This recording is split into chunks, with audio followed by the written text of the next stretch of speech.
fatally himself, leaving behind a note written on the back of his college acceptance letter. Back in December of 2014, CJ started having pain in his legs and became convinced something was seriously wrong with his body. Fast forward to that day in January, while his family took down Christmas decorations, I don't know what's like copy, bro. posted and turned out the light on Facebook and wrote a goodbye note on the envelope of his college acceptance letter. He then What happened? That stuff. My stream got suspended, so we had to restart.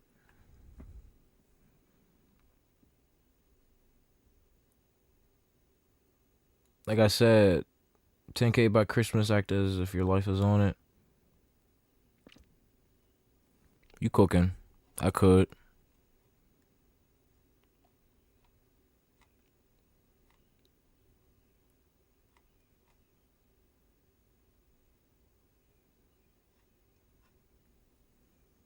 Did you get the clip? Not yet. I'm about to soon. I'm about to soon. I don't know why y'all's chats ain't popping up.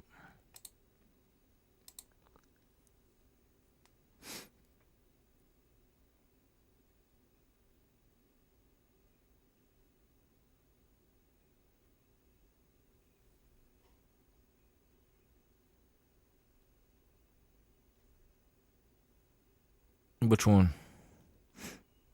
The job of having no job?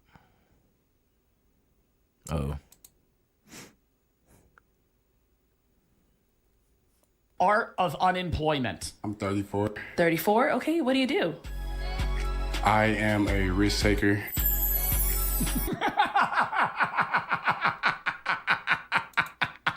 Imagine that's your response when somebody says, what's your job? I'm a risk taker. Like what? You day trade? You gamble? What do you mean you're a risk taker? I'm a road runner. Unemployment. Road runner. It's no longer just about not having a job. It's a way of living. Maximizing on productivity and really just enjoying life. We live in a generation where unemployment is really the final goal. Okay, nobody wants to work a 9 to 5 no more. Which, you know, will probably... Hold on, y'all. Hold on. This is actually smart. Hold on, bro. We might be cooking with this shit, bro. Because if we all don't show up to work, bro,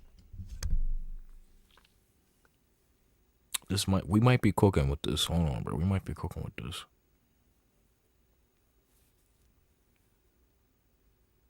We might be cooking with this. I don't think anybody really wanted to work a 9 to 5, even historically, when like the white picket fence, green grass, American dream was a thing. You wanted a job, but the end goal forever has been like retirement. Maybe working in an area or field that you want to, but still, nobody really wants to work. probably have some repercussions in the future. Because what happens if you need to go get your car fixed and the best you're going to get is a sports bettor or a damn Twitch streamer? Me personally, I'm escaping the matrix. That's how the economy crashes. Day trading, crypto, fucking NFTs, all of that. But Bro, Exactly.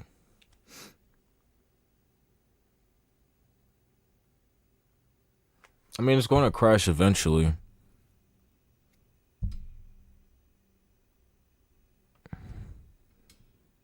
Jobs are mental torture. They are.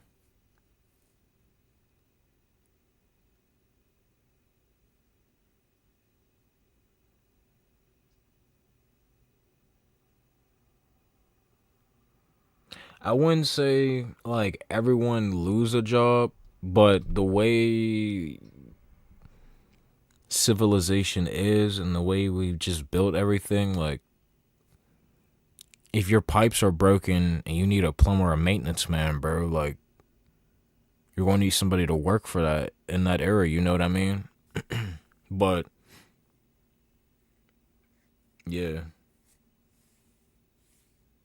Bro, I got you, bro. You're saying it way more than I am, bro. You're typing it way more than I'm saying it. I haven't even said it yet. Maybe I did. But the J word. I already know your worst fear, bro.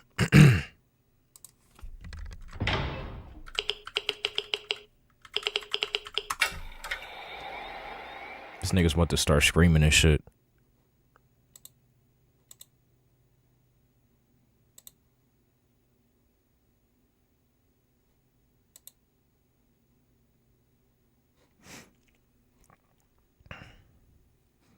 Yeah. You're cooked.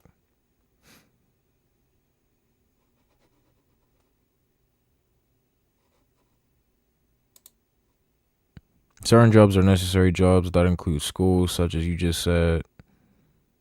Oh, yeah. Yeah. I say keep, like, the main important jobs. McDonald's application. Oh, yeah, shit like that, yeah. Yeah. It's a bit of a complex, scenario to break down. Because, like, we just discussed, like, certain jobs are necessary. Because if we don't have somebody to do it, then who's going to do it? It's just going to be us.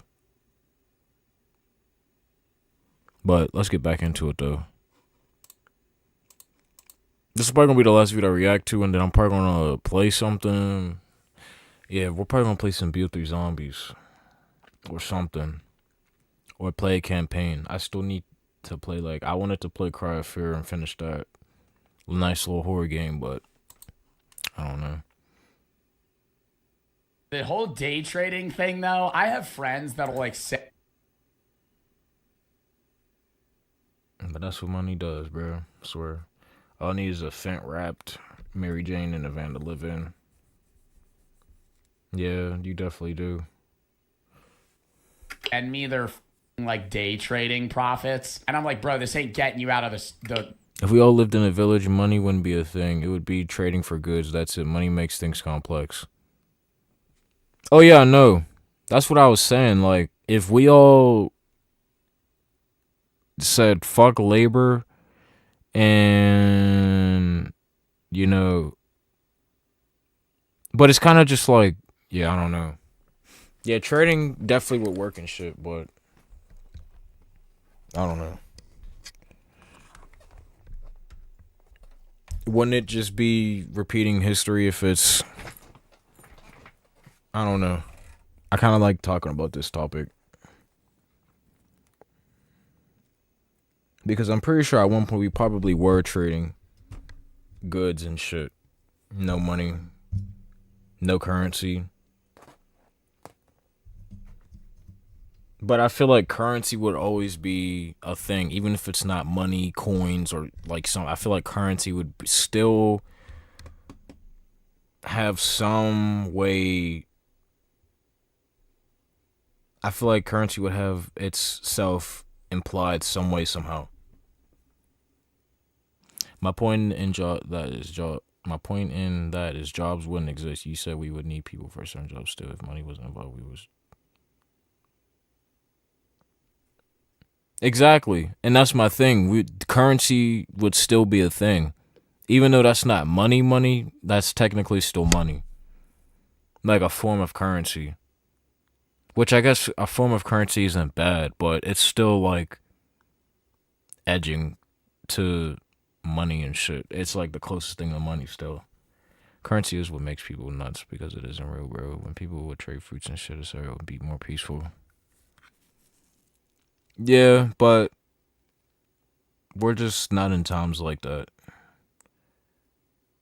Like, I definitely agree with that, but people are just not like-minded like that. Each thing has its own value, but money is still the same, so trading wouldn't work at this time. That's what I'm saying. I feel like we would just be repeating history if we tried to just be like, you know what, fuck money, we're going to trade, and some way we would pay that labor or something in its own form of currency. But like I said, I feel like we'd just be repeating history because I feel like we've done that before, and it's just going to lead to us using some kind of payment in currency.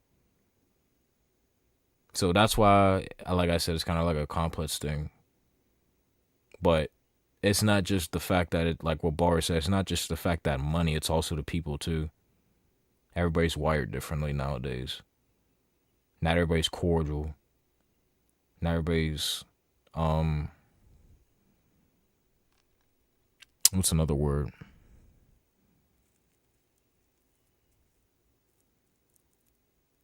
That's why the world is more crazy. Focus on things that aren't real and natural. Even the way some talk on his face. I mean, exactly. I mean, you guys are all watching me currently through a fucking screen right now. we're all at home and you guys are somehow watching me in my own home, watching a video. Like, what are we really doing right now? You know what I mean?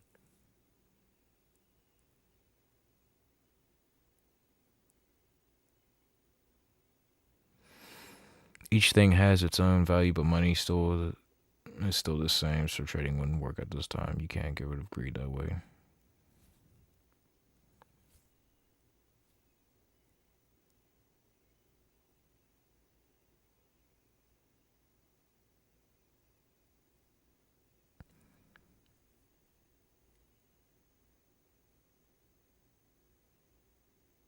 I don't think you could ever get rid of greed.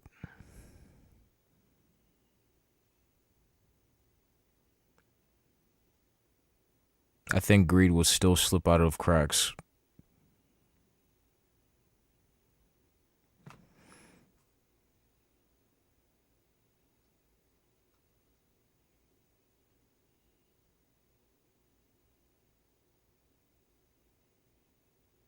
Yeah. This is also just not like the way our bodies are blueprinted to be with these devices and shit.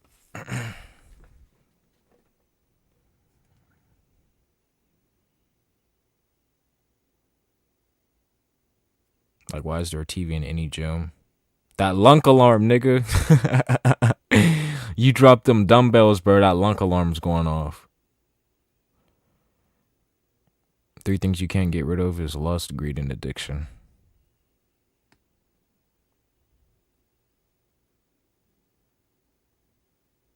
No, you're cooking. This is the only time in history where humans are stimulated all day 24/7. Really think of that. Oh yeah, for sure. You can definitely conquer lust, I ain't gonna lie. Well, if you want to be fair, you can conquer all of the things we just said. Conquer lust. Hold on. We might as well just go to me at this point. You could definitely conquer lust. You could definitely conquer greed. Individually you could, but that's what I mean with everyone's not like-minded. Not everyone is like tapped in the same way. Not everyone has the same type of thinking. So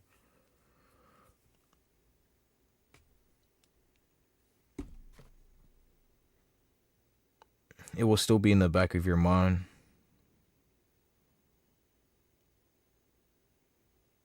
Yeah. Temptation will always be a thing.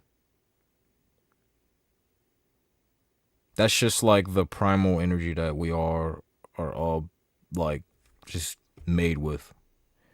Every human are addicted. It's just a matter of what you're addicted to, JG. If me and you were addicted to YouTube all day, we would be on casting that level, but we're not in this moment. Yeah, I feel like I'm also very vigilant on the shit that I get myself into.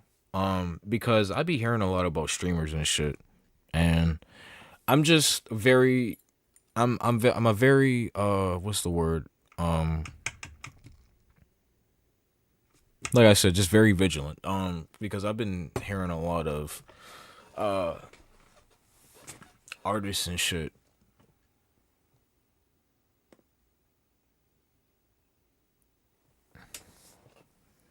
Oh yeah, humanity no, but if everyone read the books they believe in, they would conquer less, even if it's complicated.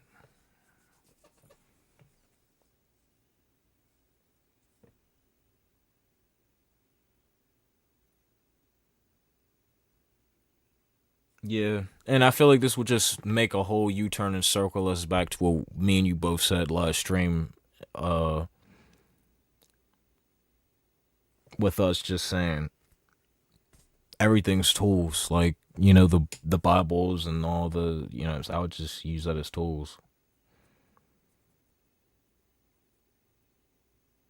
Everything, the like the whole idea of everything, like, you know what I'm saying? Some people will hold out the, yeah, but it's also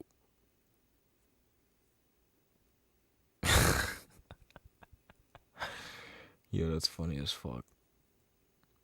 Yeah, I can definitely go. I can definitely go 10 years.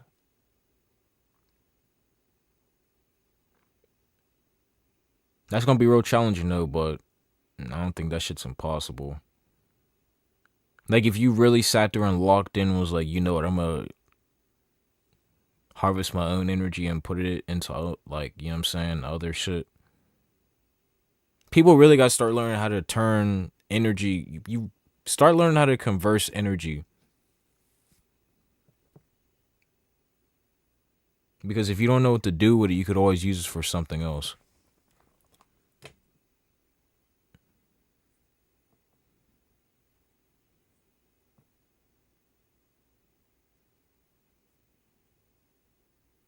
Yeah, because where do you think thoughts come from? This is also another good thing. Where do you think thoughts come from?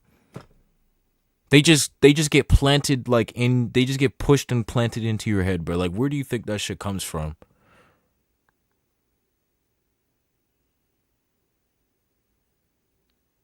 I used to do that, bar. I used to do that shit a lot in high school. I haven't done that shit in a minute.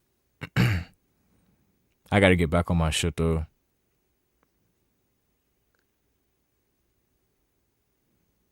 But yeah, I feel like the longest I think I was like almost, like you said, almost a year. I was like maybe like 4 or 5 months in, damn near 6 months in. Like I was locked in. I ain't gonna lie.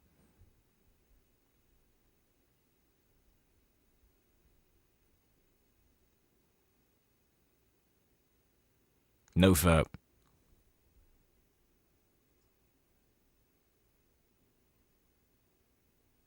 What you just said. Right now I'm 5 months. No, that's good shit. That's good shit. That's good shit.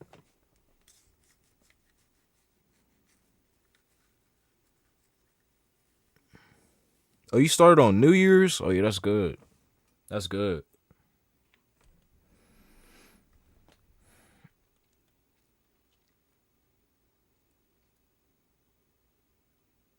But yeah, no. Bro, you guys want to talk about some real shit, bro? Since we're all here right now, and I'm talking to you two. What if you're mentally in the wrong with demons and no angels in your mind?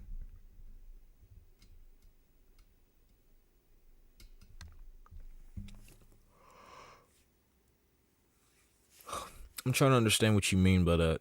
What if you're mentally in the wrong with demons and no angels in your mind? You have to fight them off.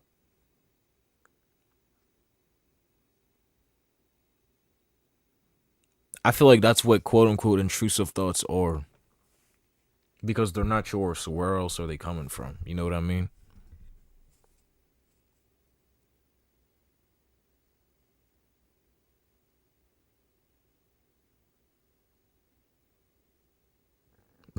If I'm wrong, they still exist. They are outside of me and will come to me. Even if they don't exist in my brain, some way, somehow, some way, I'll still get tested from something external, whether that's a girl or some making me feel some way. Yeah, bro, people could also be, spirits can also latch on to people that you know. I think that's basically, you could technically say that spiritual gang stalking. For real, for real.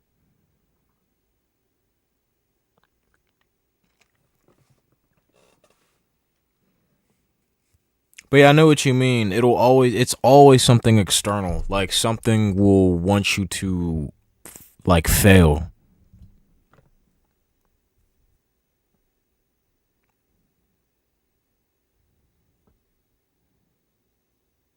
I know exactly what you mean, though, boy. But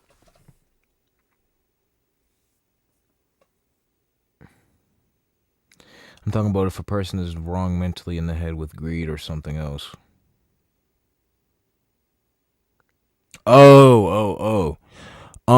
When it comes to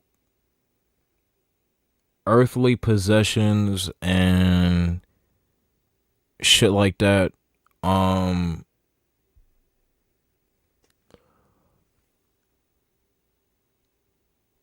yeah. I think what he means is like I think he's tying in like what we was just talking about, like the spirits and demons and shit, and then I think he's also tying that shit with what if someone is like a greedy person or a vengeful person, you know what I mean, like some shit like that.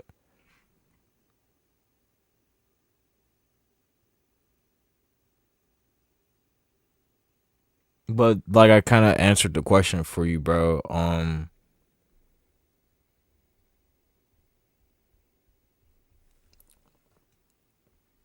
Fight, you'd have to fight them yourself or something.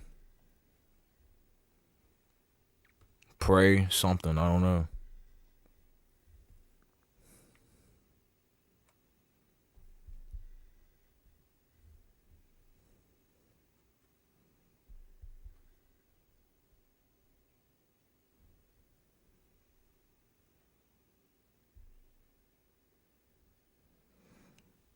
Like their mindset is greed and they like to see pain in people and they can't change in their mind. Well, that's the thing you're saying. They can't change in their mind. Anybody can change in their mind. That's the thing. Everything is free will and everything, you know what I mean?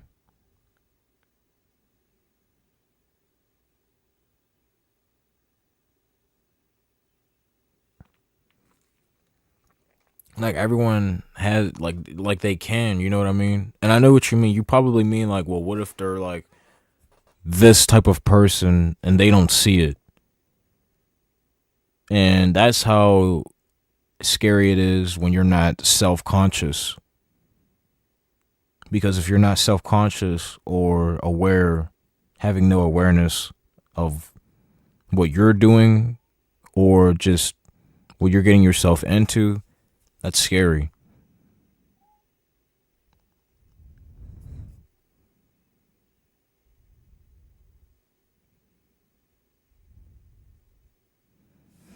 That's not a person of God, I would say. Anyone who talks with God have certain similar actions. Anyone who likes agony is demonic to me. If they don't. I have the heart to want to change. Exactly.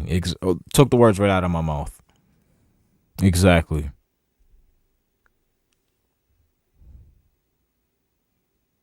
Yeah. Yeah.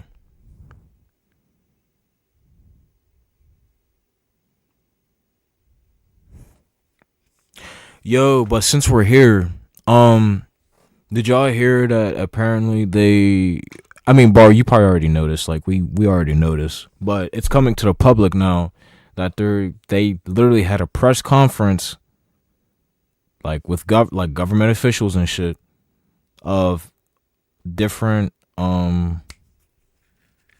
what do you call it? Um Extraterrestrial races of beings and shit. And they said the typical grays, they said the insectoids, the reptilians, and the Nordics or the Pleiadians. Star races, bro. They said these like motherfuckers are real. And if you guys don't know what I'm talking about, we basically going down a rabbit hole. I'm not gonna hold. Uh,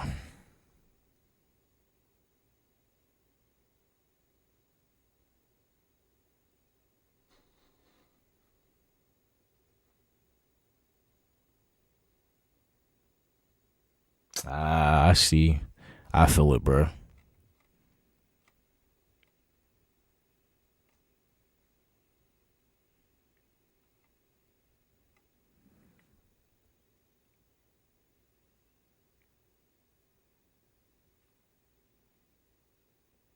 It's 2 in the morning. You're just yapping. Not even, bro. Not even.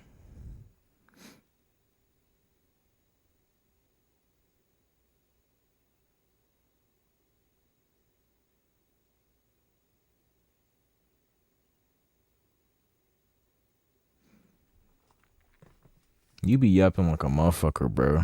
This image is scaring you right now, Goop. I ain't gonna hold. This shit's scaring you right now.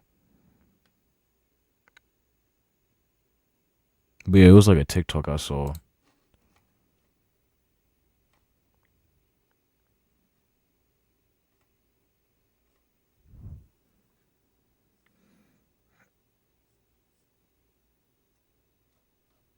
Bar's funny. I know what he's doing though. The trenches, dog. This will send me like he's like, I'm up 6% today. I mean,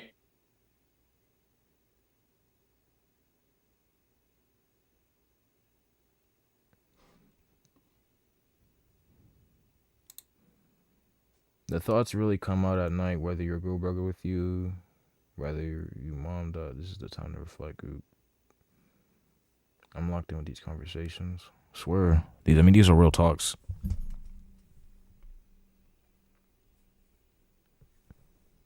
I keep everything balanced.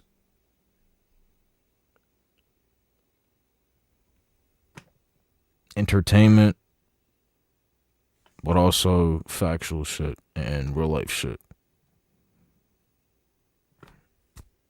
Like real talk. I've said this before. Like I'll turn up with y'all, but I'll get real with y'all and like have some actual like conversation. Cause like, you know what I mean? There's always two different sides to everything.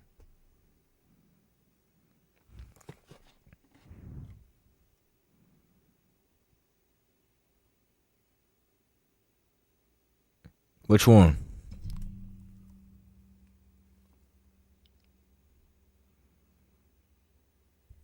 This one I wear all the time. I just got this one. I've had this one for a while. I stole this one off my friend.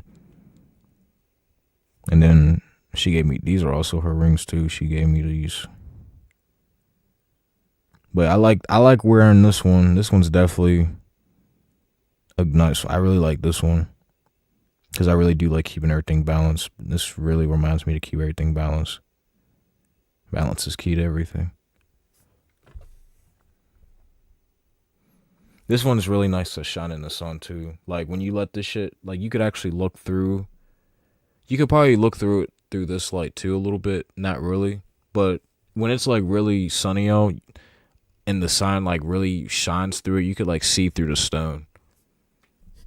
I don't know what kind of stone it is, but it's actually red. I thought it was black, but it's actually like a very, very dark, like wine red.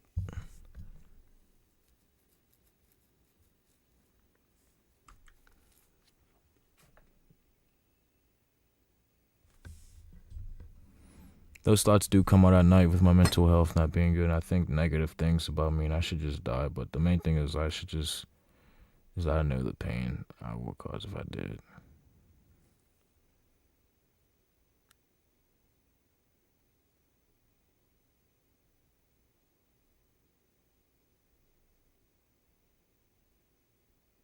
Elaborate on that. Was balanced key.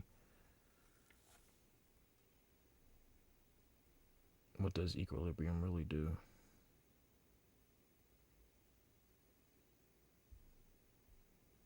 So that's when I reflect and think about life. Yeah, bro. Honestly, and also Goop. Bar, I'll hop into that in a second. Because for real, it's just what I mean by that is I like to keep everything balanced. You know what I mean? Like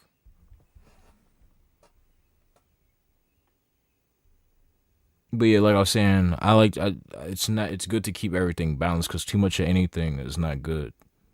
So that's what I mean. It could even be with masculine and feminine energy. If you have too much of one, bro, you need like a balance of both. Like, you know what I mean? Balance.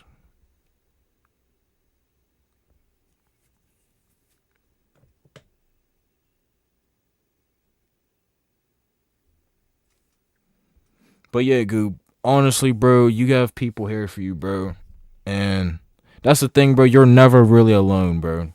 And I know people be saying it. I know I sound typical as fuck, bro, but I'm so serious, bro. Like, you feel isolated, but, like, trust, bro. Like, people have...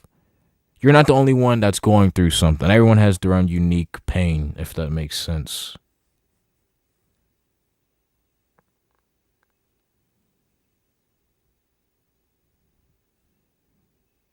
Especially when I was in situations where I almost died. I was pleading for my life to be good and healthy again.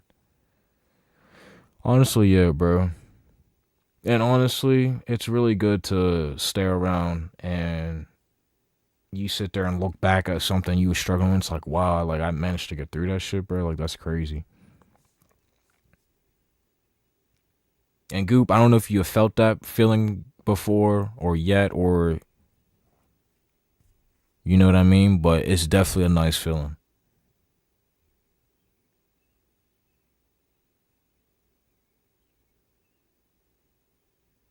Even if you are alone and isolated, bro, you're the best friend you have. Fall in love with yourself. You don't like literally, bro.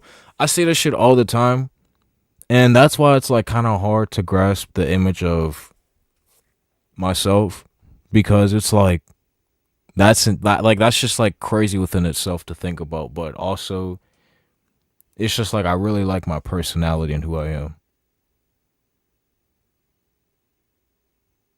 Bro, I was literally making myself. Bro, do you know what it feels like to make yourself laugh, bro? You really feel like you're best friends with yourself. It's funny as hell, bro. Like bro, I was literally watching my stream the other night and I said something funny as fuck, bro. It was one of the streams I did like 2 days ago. And I sat there and was going over my clips because I was making clips and shit, and it felt funny as I was literally laughing, bro. Like there's been times where I just like said something, I'm just like dying, bro. I'm like, there's no way I'm like this is really how I am. Like that's funny. I be laughing at myself sometimes, not in a bad way, but like you know what I mean, in a comedic way. But yeah, no, you definitely will like drive yourself to insanity if you're not connected with yourself, and you don't even have to be connected with. You don't even have to be connected with yourself.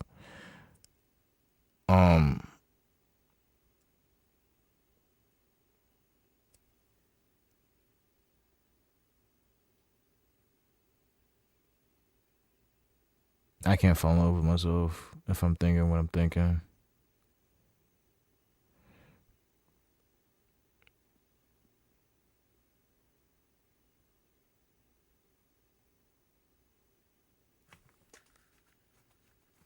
Y'all motherfuckers are typing a lot. This is really like a little session for y'all.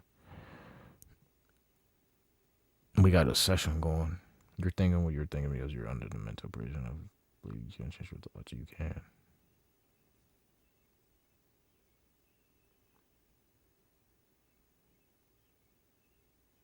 And all that's another thing, Goop, bro. There's nothing wrong with feeling emotions, bro, but don't let them control you and absorb you.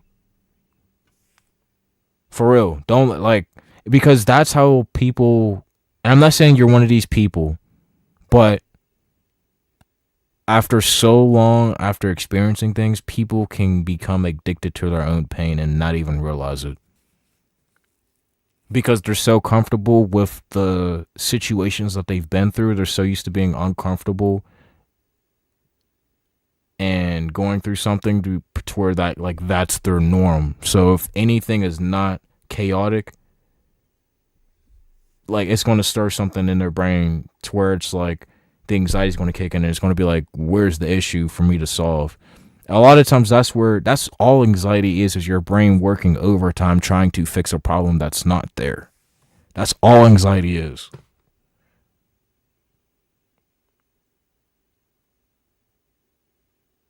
It's just your brain going overprotective mode trying to protect yourself, but it just doesn't. So it's just like you perceive it as a negative reaction.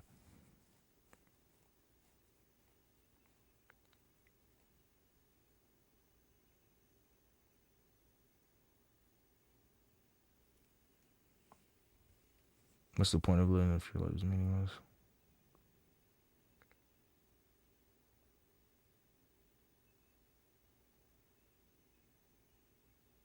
Why don't you feel like you fit in, bro?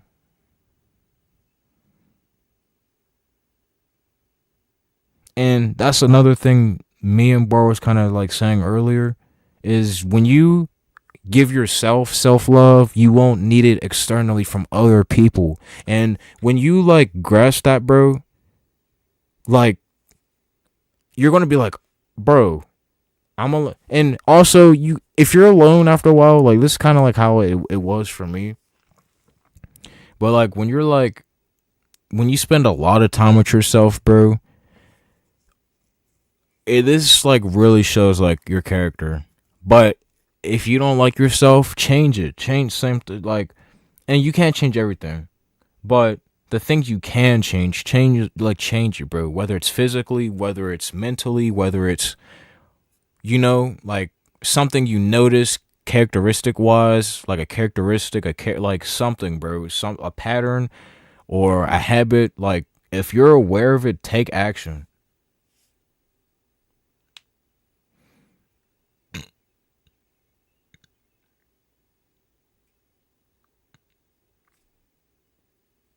But like I was saying, if you like yourself, and it's not gonna just be overnight. Like you gotta like, it's gonna take some time. I'm not gonna say you're gonna be like after we get done with this live stream, Goop is gonna be like, you know what, I love myself. He's gonna look in the mirror and be like, you know what, I love myself. But hopefully you will eventually.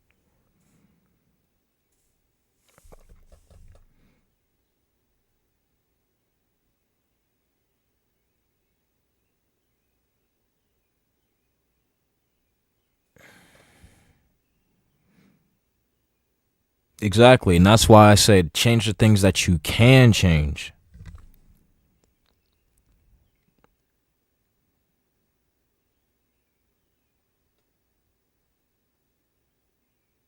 Because like I said, we can't change. There's some things we just can't change.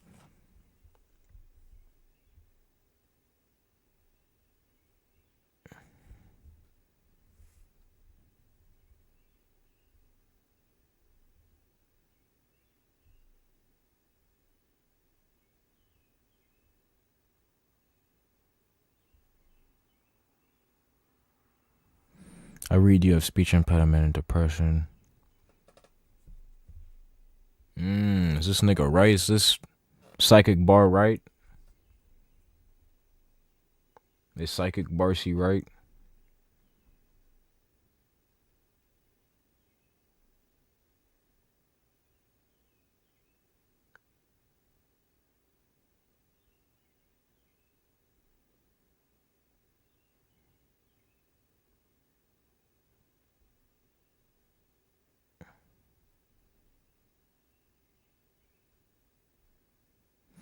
But yeah, bro, I would say take care of yourself physically, mentally, spiritually, everything. Keep your morals straight. Follow your goals, of course. That's what's gonna keep you going, to be honest. I'll be so real. That's what's gonna keep you going in the morning, knowing what goals you have to chase after. Because if you're just doing nothing, you don't know what to do, you're just gonna be running around with like its head, with its chicken head cut off and shit. Like a chicken's head cut off. I said that show chopped, but yeah, y'all know what I mean.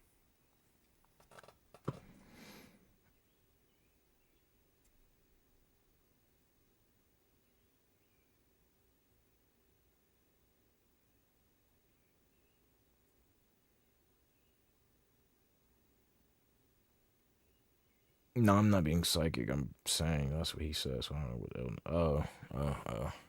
I thought you was like being. Some people don't have goals, bro. We are 18 and 20. Most people don't know what the fuck they want to do, JG. Even 40-year-olds. You're spitting, bro. But like, what do you like? You know what I mean? You gotta have something to want to grind for, even if it's small. Like, even if it's just like, you know what I mean? That's where the disconnect happens. Exactly. You gotta find something to like work towards, or find something that keeps you going, and you know what I mean? It doesn't even have to be, just have goals. Is all I'm just summarizing. Just say have goals. Strive towards your goals. Is all I'm gonna say. I'm gonna just summarize that. But yeah, you're definitely cooking. That is where the disconnect continues. I don't know what I want to do, bro. Dead ass. I'm so serious. I'm doing like a variety of things. I'm doing music, fucking this YouTube, you guys are watching me now on YouTube. I'm doing, I'm a camera guy. Like, I literally do everything. But I'm not saying that as like in a bad way. I'm just saying, like, I'm just embracing it. But I'm glad that I have the time to do it now. And also when I was just way younger too, in school and shit. I've been on this YouTube shit since like 6th, 7th grade maybe.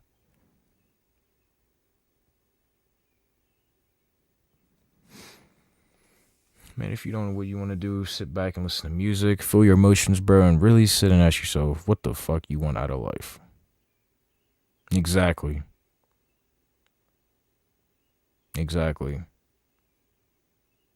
Sometimes you really just need to ground yourself and just be like, what do I really want? And what is going to make me, I don't want to say happy, because anything can make you happy, and happiness is temporary. So I would say something that makes you content. I think that's a good word. I think that's good wording to say. Something that makes you feel content. And maybe grounded too, but mainly content. Because when you feel content, that's where peace and ease is, you know what I mean? When you're at ease, comes in. Yeah, that's why I didn't even say happiness. That's why I just said when you just, something you're content with. Something that resonates with you.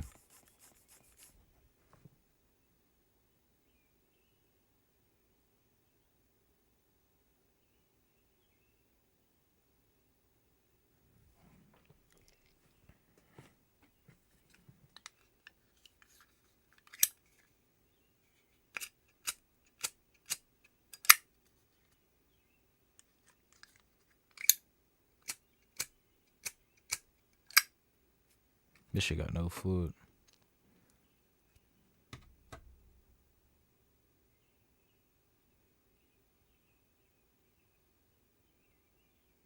But I also wouldn't just say happiness isn't real. Like, happiness is definitely real. But it's the way we think of it is not real.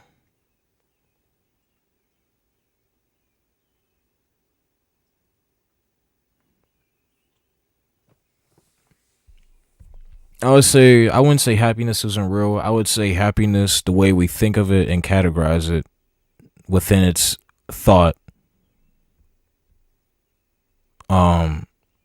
is what we misunderstand.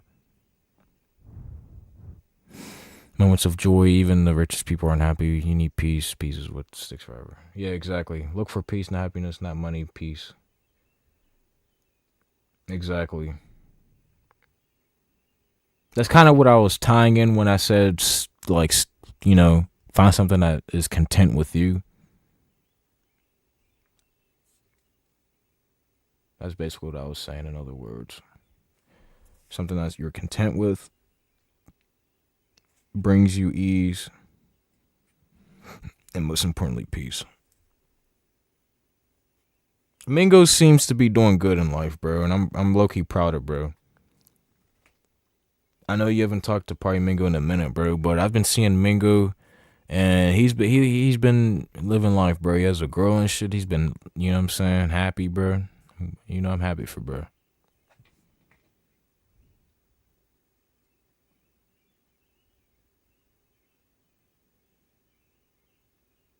Yes. Yeah, that's what I was, yeah. Yeah, that's what I mean with, like, the whole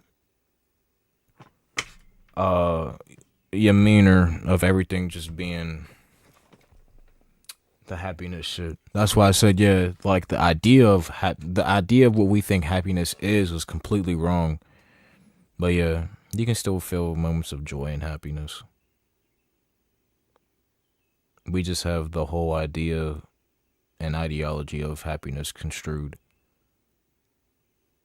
That's all. But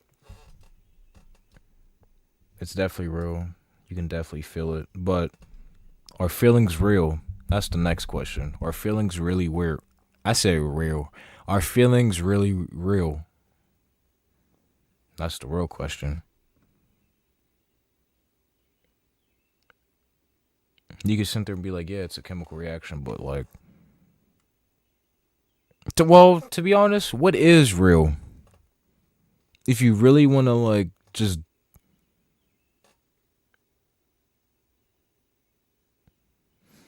what's he doing? I've given up on girls right now, man. It's tough in 20. Yo, real shit, bro. I'm trying to tell boys, it's not like the way it was back in. I don't know, bro. I don't know. That's not my main focus, bro. Like, you know what I'm saying? I be talking to them, but it's not my main focus.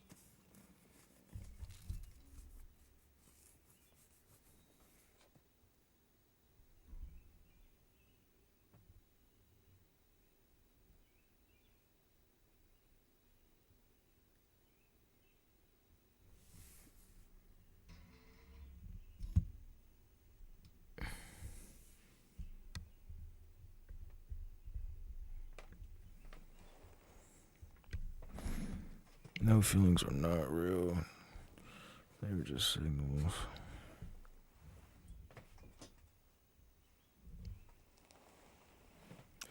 Yeah, bro.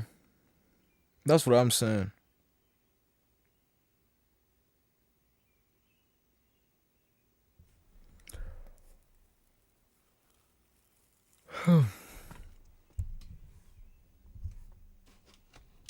Damn, bro. We've been chilling for a hot minute.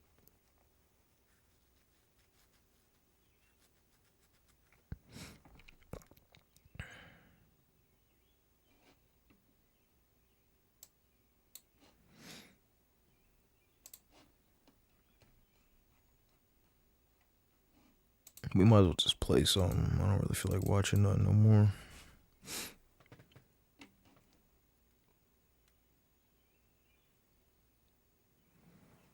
Yo, Goop, bro, where you at, bro? You still in here?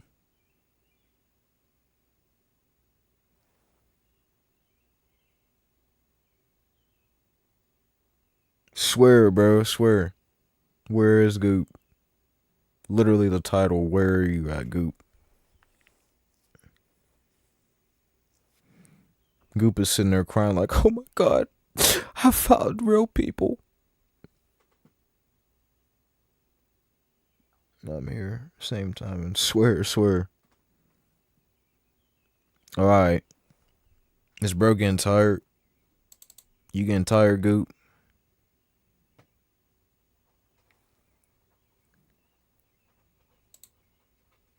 I might just play some Left 4. We about to just chalk it up and just play some, like, I don't know, video games or something, just talk. I think that's the move right now.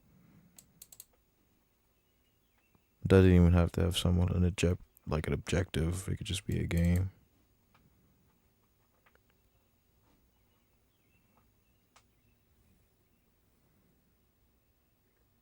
Let it out if you're crying. Real shit, bro. Real shit.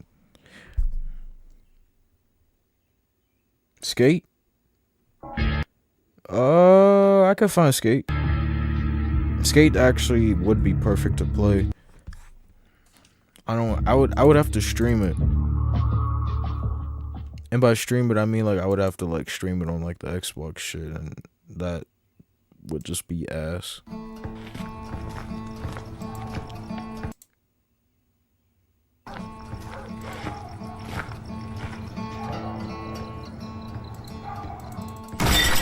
Bruh. Come on, bro. Shit bugging. But yeah, we probably gonna play some of this. Maybe some BO3 Zombies. Maybe hop on Splitgate. I don't know. But yeah, we just gonna be chatting it up, bro. I just need something to do in the meantime. Give y'all something to watch. Give y'all a quick little dopamine hit as we have a good convo. Satisfying gameplay and shit. Oh yeah, you definitely cooking, yeah. Cause I have it on Game Pass and shit. Game Pass Ultimate. Yeah, you're definitely cooking. I definitely could.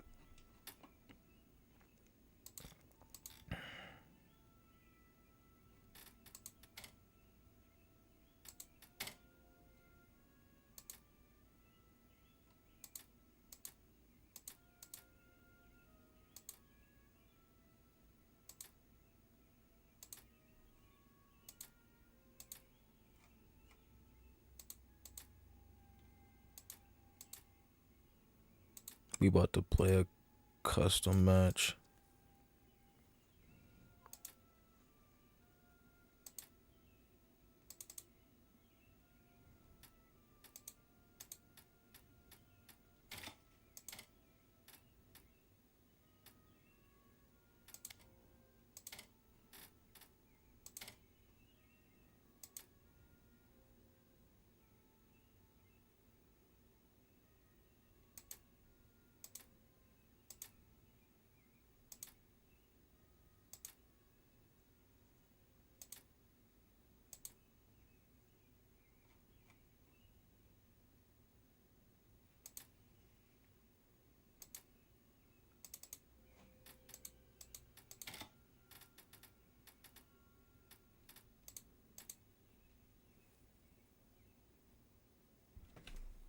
Goop needs to talk. I'm done talking until further notice. I'm here.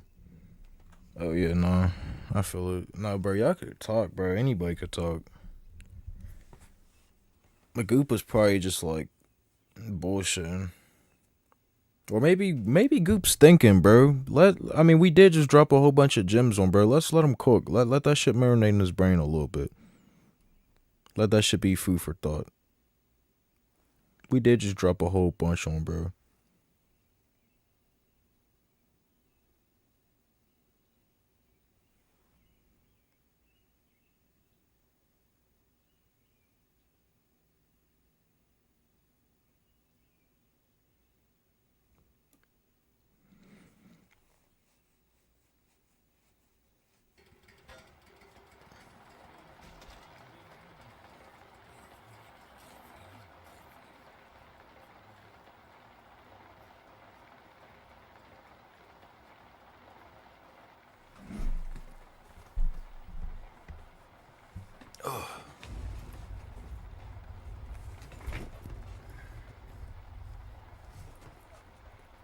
Talk too much, you know I'm quiet, JG. I'm back to shutting up. Nah, I feel it, bro. There's only so much I could say, and then I'm back to being quiet, bro. Like I don't know how niggas could yap. I can't rap how niggas could yap. I can't.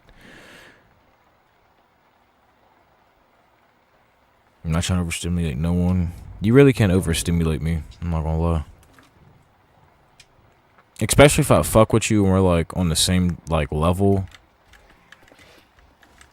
As of like thinking and shit, it's kind of hard, but like I don't know.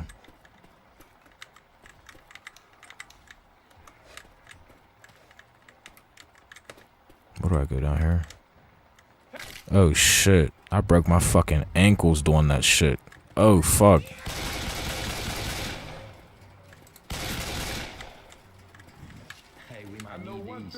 Bro, y'all better. Whoa, chill. Thank you.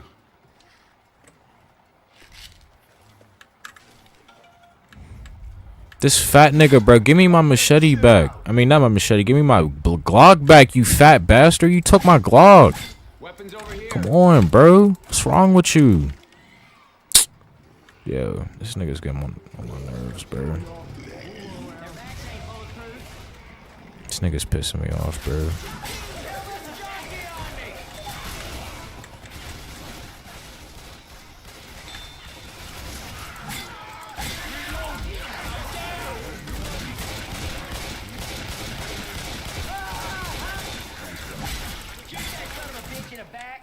Motherfucker. Bro, I really can't believe this fat motherfucker took my gun. Shut your bitch ass up, bro. Took my fucking gun.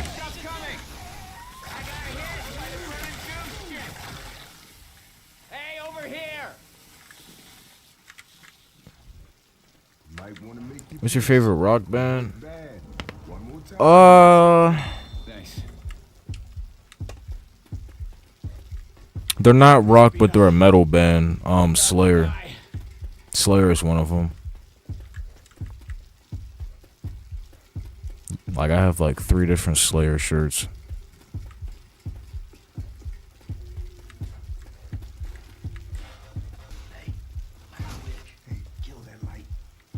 But if you're talking about like the genre of like rock, I don't really listen to a lot. I don't listen to like a lot of like rock. Maybe hard rock every once in a while.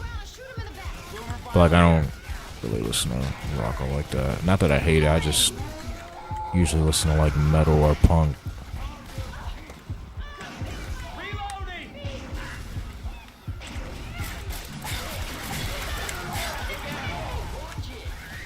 We just need to restart because I had a bad start. Because I fell off the fucking shit.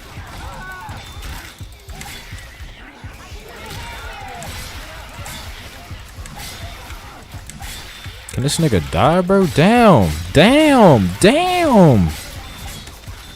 This nigga just doesn't want to die.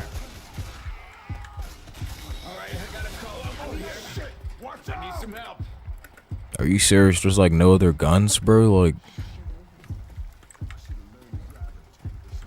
give me this shit, bro. I needed this shit. Thank you, nigga.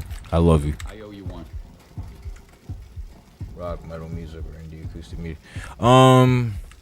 Yeah, I'll just tell you bands that I fuck with. Minor Threat, Slayer, and these are not like in the same genre. These are just like bands that I fuck with in general, like punk, metal, like just in general. Minor Threat, Slayer, Cannibal Corpse, Slipknot. These are a lot of like metal bands I'm saying currently.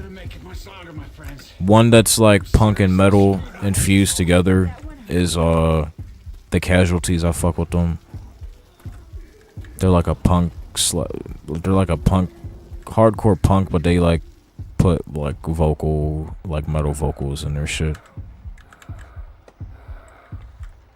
It's like metal inspired music. I mean, like, which one is better out of those options? It's all preference, bro. There's really no one that's better. It's what you like for real. My style is more. It's really all your style and what you're into. Like, what's your taste? That's really it. It's all preference, like I said. I just like listening to punk, metal, and I don't really listen to a lot of emo shit, but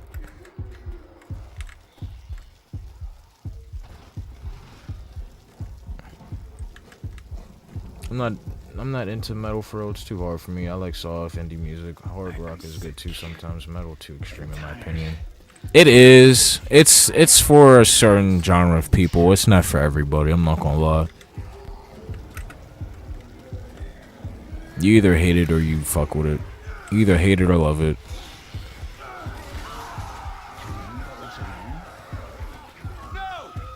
Why the I didn't. But yeah, hard rock is like real classic to listen to. I fuck with hard rock. I'm cooked. Oh, Ellis? Okay. Hold on, bro. Okay.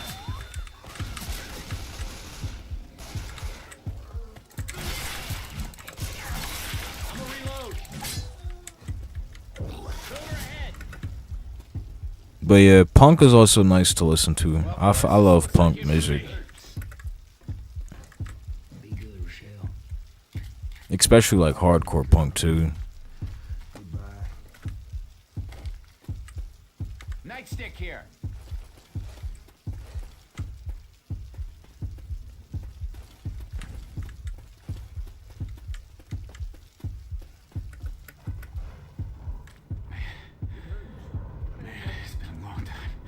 I like shit like Malcolm in the Middle theme song. Do I know the theme song? Yes, bro. Please give me guns and shit. No, I need like a big gun. I ain't gonna lie. Keep your eyes peeled. I hear a charger.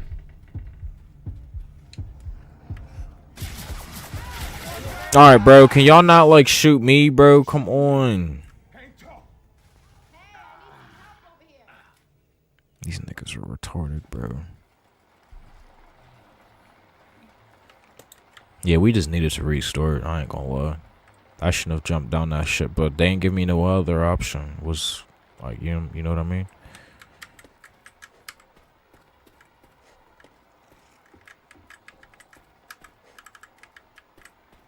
Oh, just probably go down this ladder.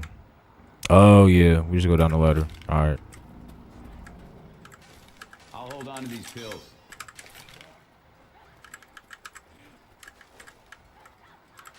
Give me that shit.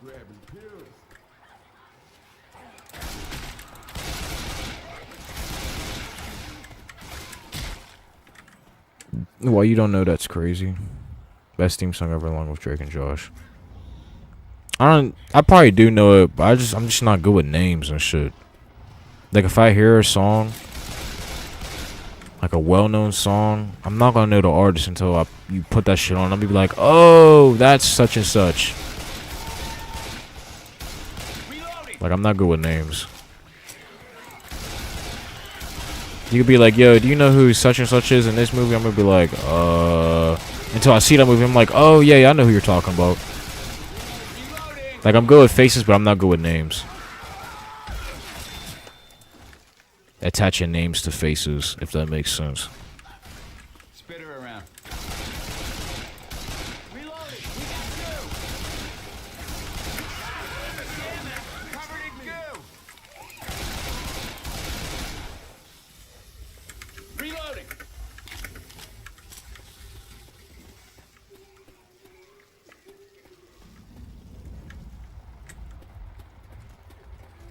Nah, but the Drake and Josh song is fire. Smokers around. Thank God she changed her location. Thank God, bro. I was about to say, where's my team at, bro? Like, this nigga grabbed me, bro. Pause.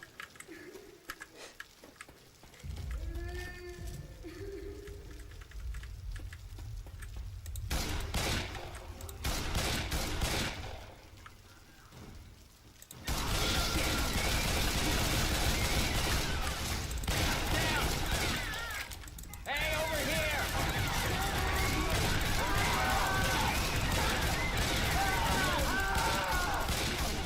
We don't have time for all this laying around. I had to. Bitch was blocking the entrance. I have a little pick me up. That's good.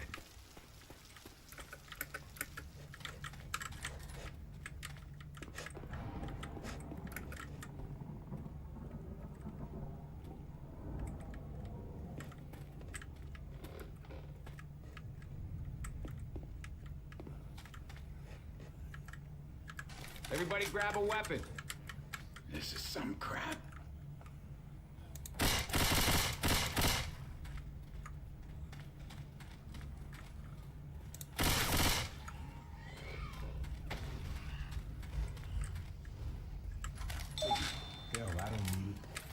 I owe you one. Don't get pounced. I'm alone in the view party. You might be, bro. I don't know. But not exactly healthy. Goopy's probably still here. The view count is not always accurate.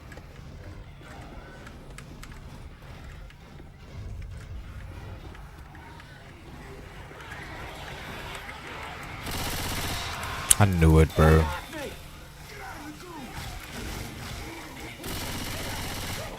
And a fucking jockey on top of that, bro. Like, can you see this shit? Team, what are you doing? Damn. Fuck. Like, I appreciate the meds and shit, bro. Can y'all, like, prevent them from getting on my head? Jesus. Or at least get them off faster. Like, damn, bro. Where y'all be at? Y'all be standing right there and don't be doing shit. So I need real niggas. Stop moving so I Well, heal me, yeah. I need this shit. I deserve to be healed. Hey, I'm reloading. Better. Fire stick coming. Like, you see this shit? Bitches always targeting me and shit. Whoa, I got super terrified thinking a tank came through.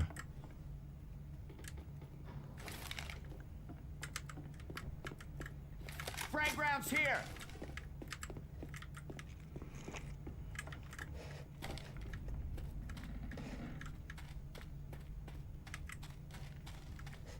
I know we already came through this area, so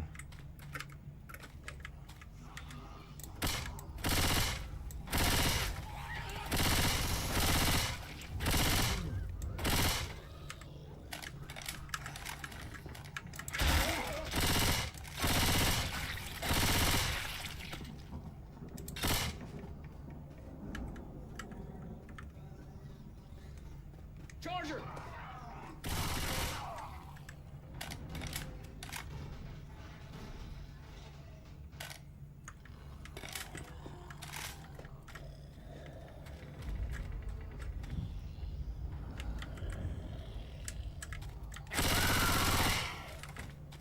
We got a hunter! Nick, you should.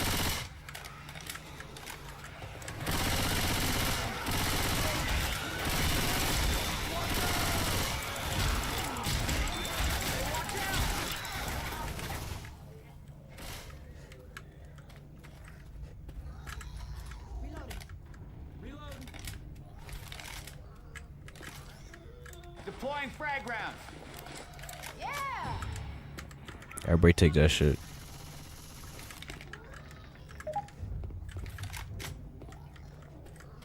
Reload.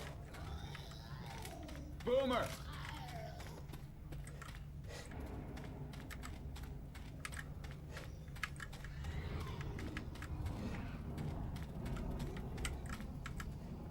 Weapons over here.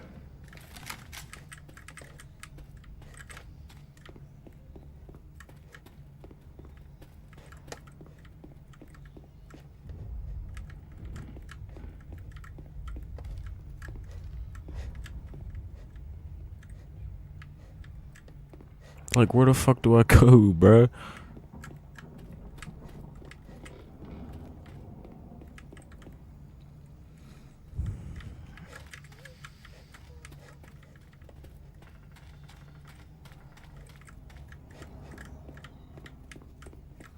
Yo, y'all see this shit sitting right here? Shit, this is heavy. Yo, we taking this shit.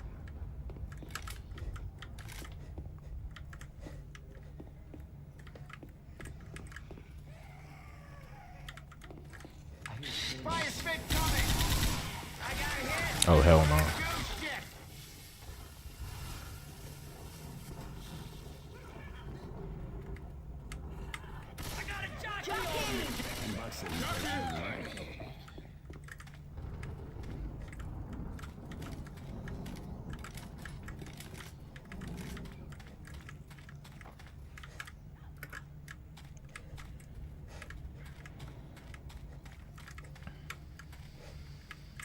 Everybody grab a weapon.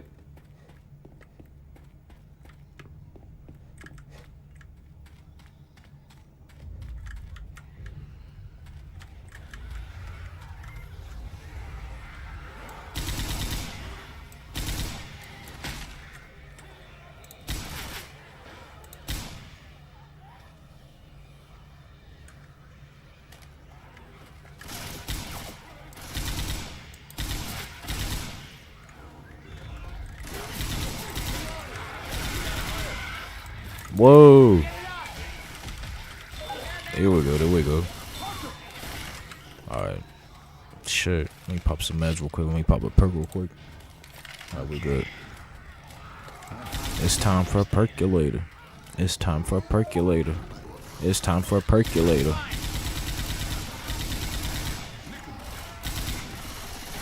I can't see y'all. I'm sorry, I'm blind.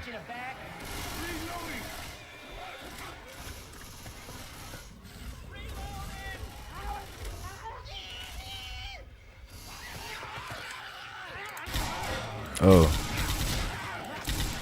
Whoa.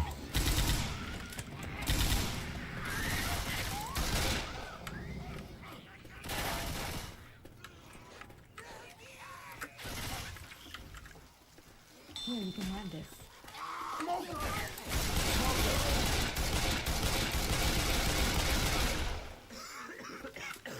Reloading.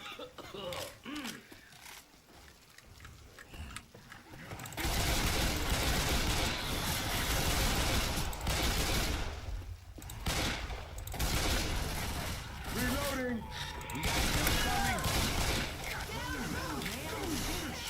Grabbing a Molotov.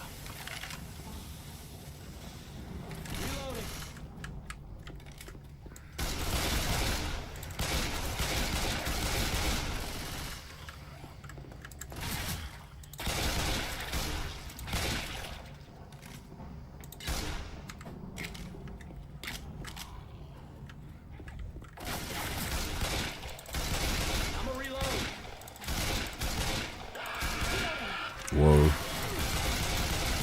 I hate those motherfuckers.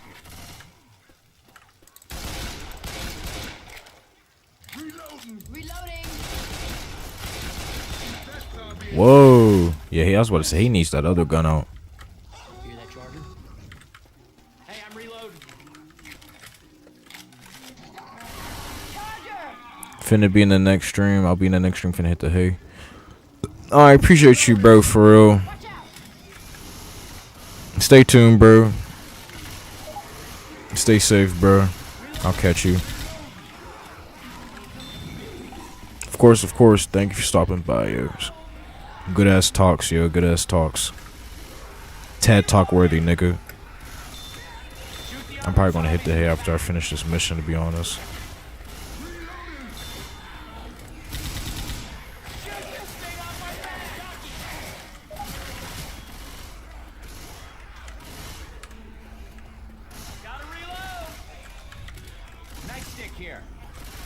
Yo, GTRP tomorrow? Yeah, bro, I ain't doing nothing tomorrow. We could run up some GTRP.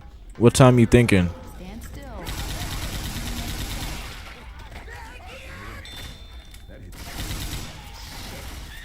You gotta quit moving so I can heal you. My fault, shorty. All right, now I'm back. Reloading.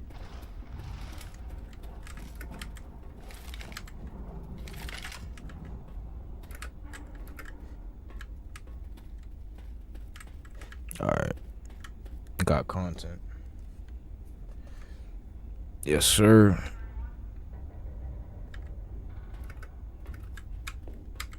We finna make content off that shit. I'm gonna see if I'm gonna get my other boy in on that shit, cause we was just talking about that shit. And like I said, we was talking about the GTRP server for the Berg and shit.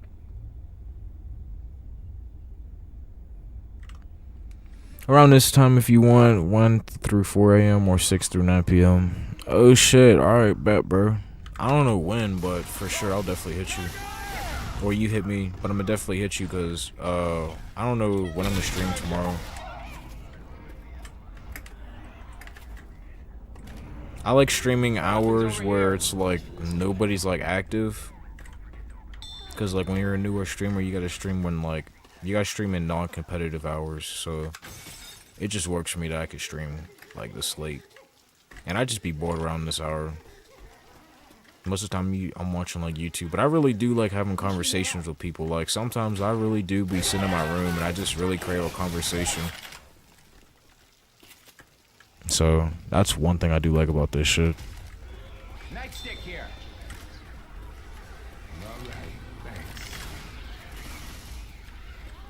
Like sometimes you just need someone else to challenge your beliefs and thoughts and shit, and just like, you know what I mean? Just have a good conversation too. Damn! This nigga's rocking that ballistic armor.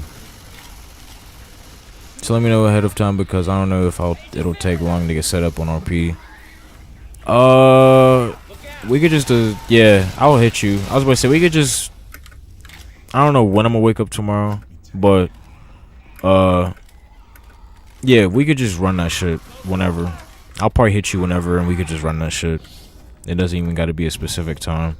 But yeah, I usually stream anywhere, so I usually stream anytime, so it don't really matter. Nightstick here. Shit, where do I go now? Do I go here?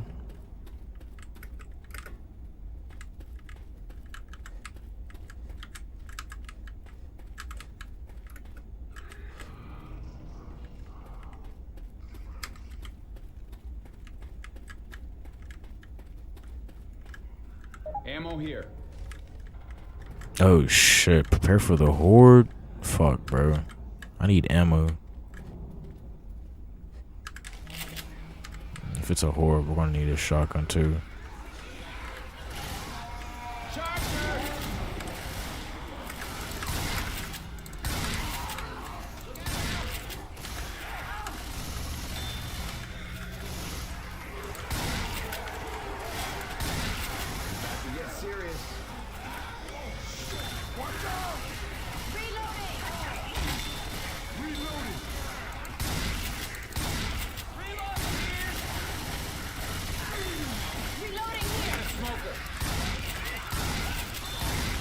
Got you, coach.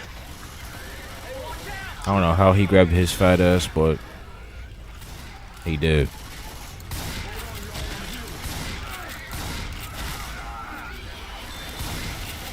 This horde ain't nothing, bro. This is a horde they're talking about. This ain't no horde, nigga. I fought worse shit than this before.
I'm gonna heal.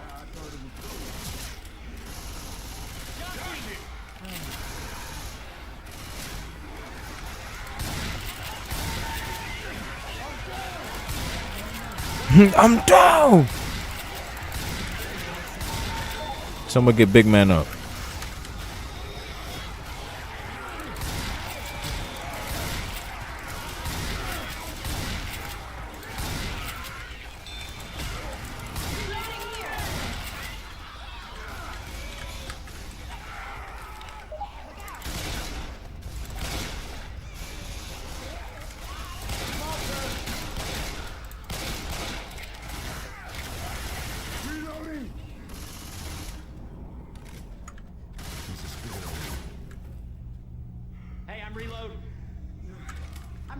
It's just taking forever to open up. Uh-oh. Uh-oh. Uh-oh. We have a tank. Another charger. Never mind.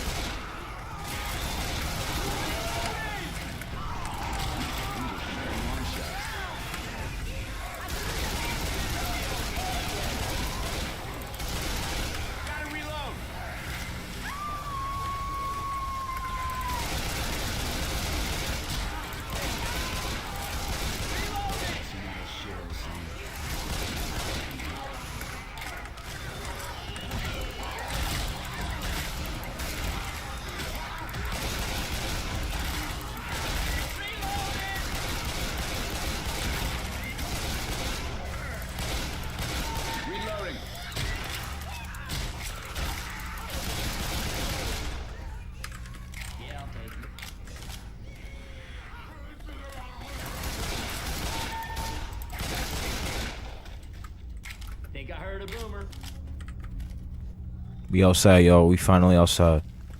Whew. Feel the fresh raindrops.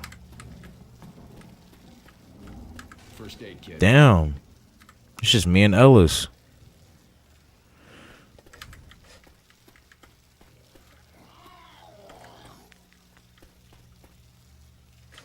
Oh, before we leave, I need more ammo.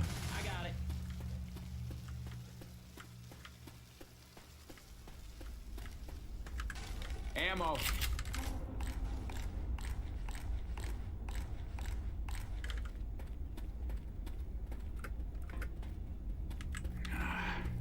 Coach.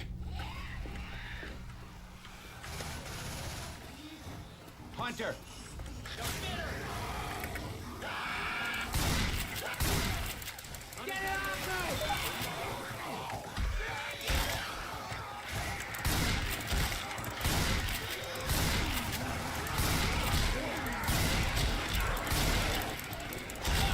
Whoa.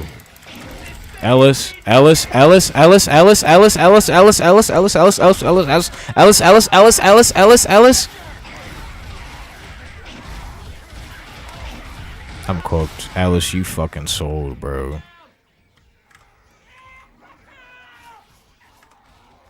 Alice had one job, bro. This nigga Alice, bro. And they restarted us from the very beginning, bro. I'm good. We'll play this map another time.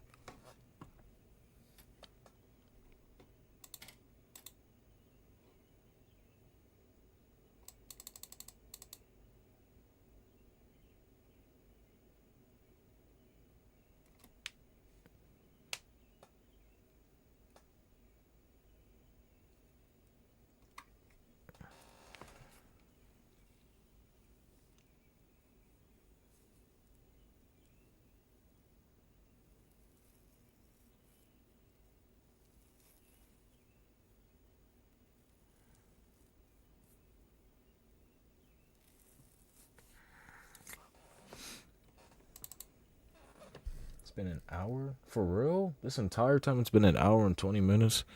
Everything it's like 2 hours at this point.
I can't play no BO3 and I think I gotta install some. Oh, I can play, never mind.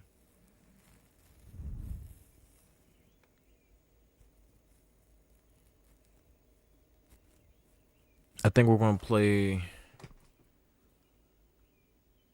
that one map that I played the other night that I wanted to finish, but whenever I tried to finish it, they fucked me over. So we're gonna buy that map again. We're gonna do it again because I wanted to play it again. So this is gonna be the time to do it.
Last thing, bro, delete this live. Last thought while Clint.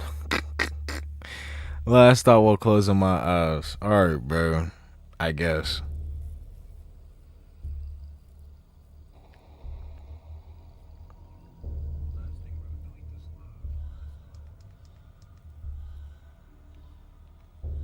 Why you want this live deleted, bro? Damn.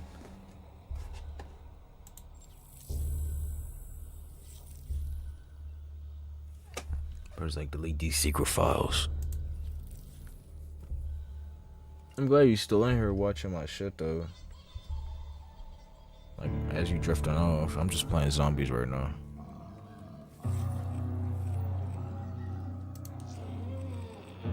You know what? I would like to play with people.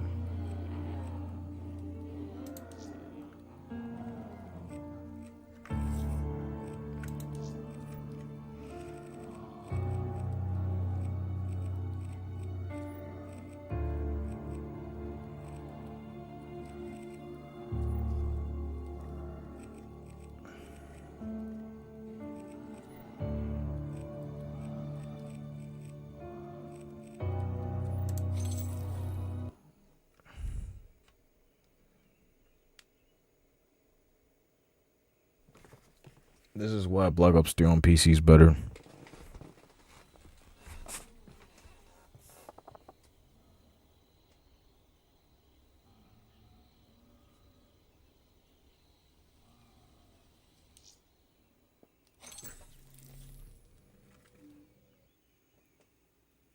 Or do you just want to delete it because you don't want to seem like a yapper type shit?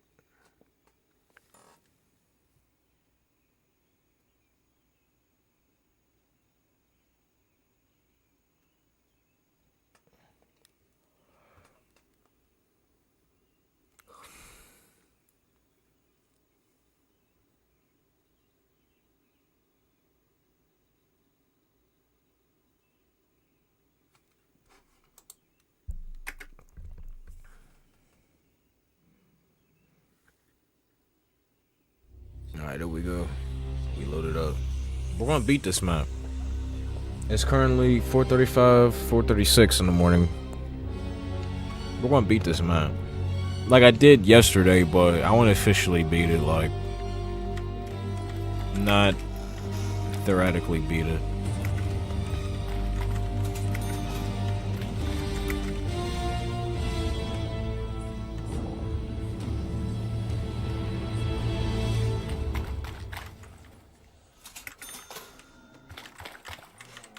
Get all the parts.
Almost running on empty.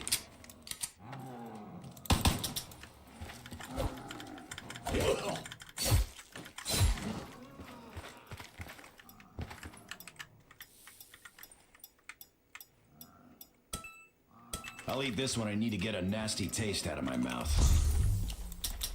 I'm gonna be pissed if I die from lack of bullets.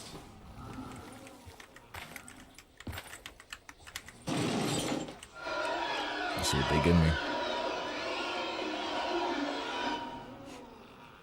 Nigga. The recoil better not give me a black eye.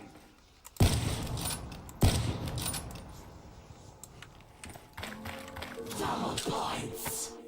Bag and tag, boys! Bag and tag!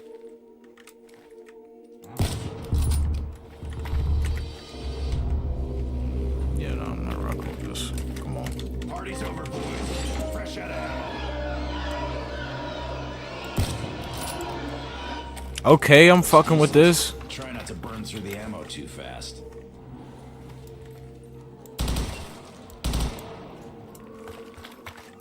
Semi too.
Maybe I might have to put the music on. This shit kind of boring without the music.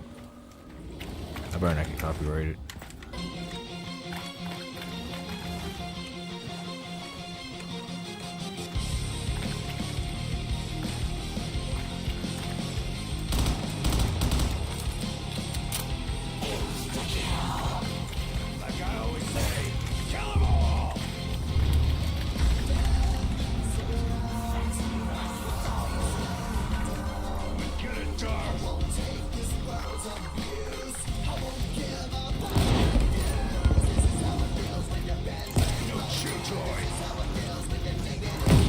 Whoa!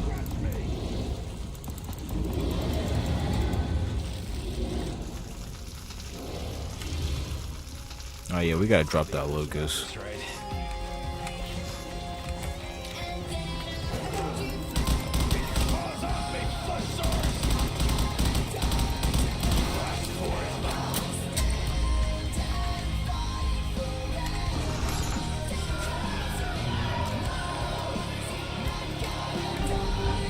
Ooh, I'll take this.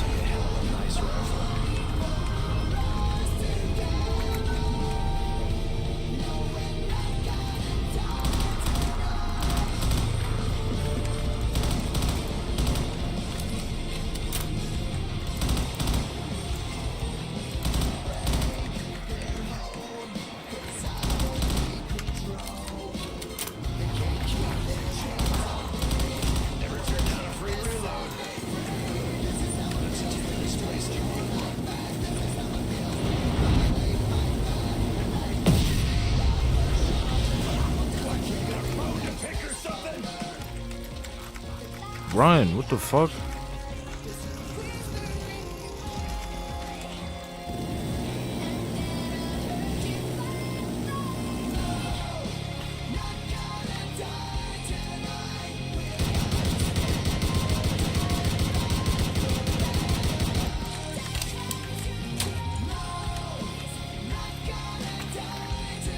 This shit's good up for underwater. Oh, no different.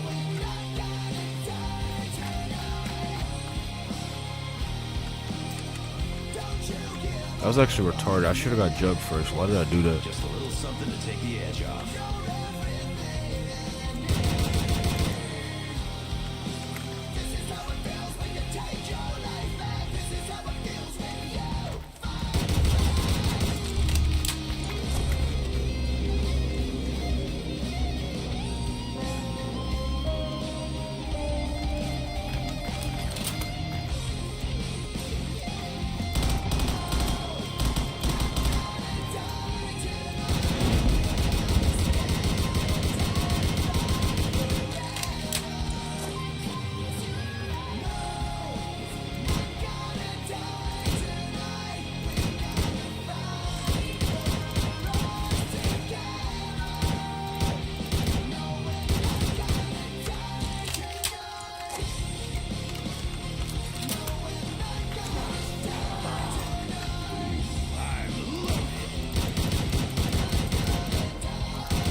It when people call me a meathead.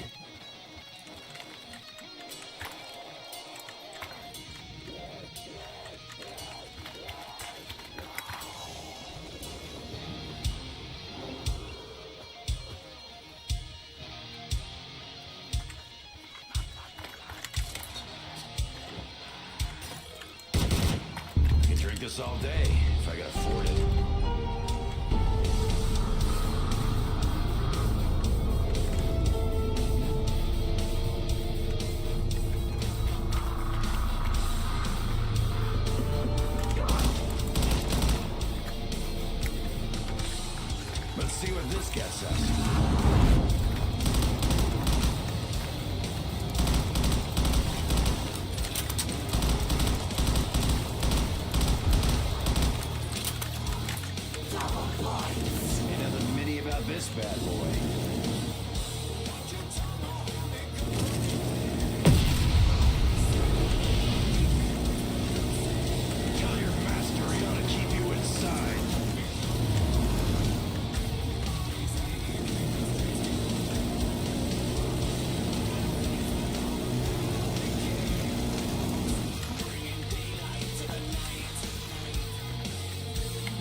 fucking junkies!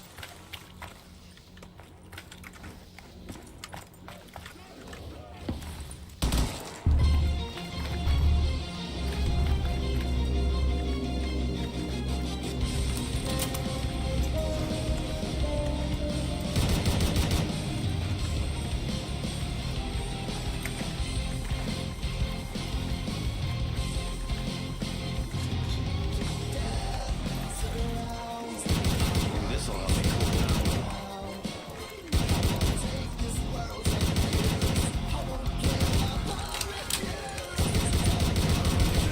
For you. One less meatbag.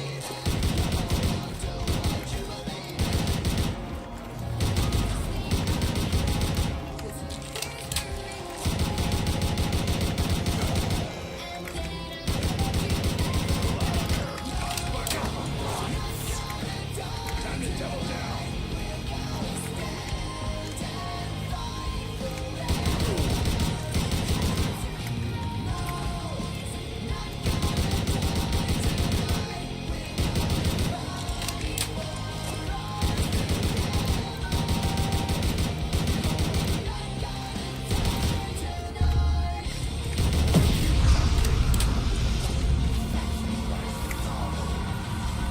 They're barking up the wrong tree.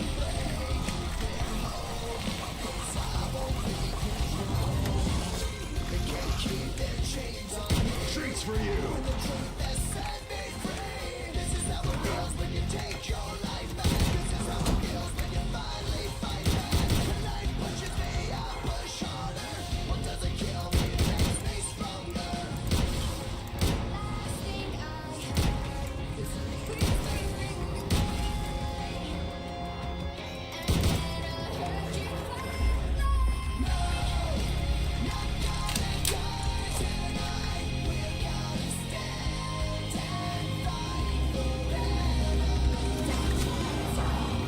Fresh supplies coming in.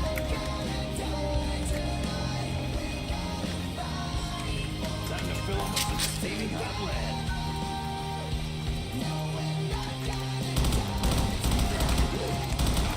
Whoa. Okay, that was scary. Yeah, we gotta start pack a punching shit. What? I don't know.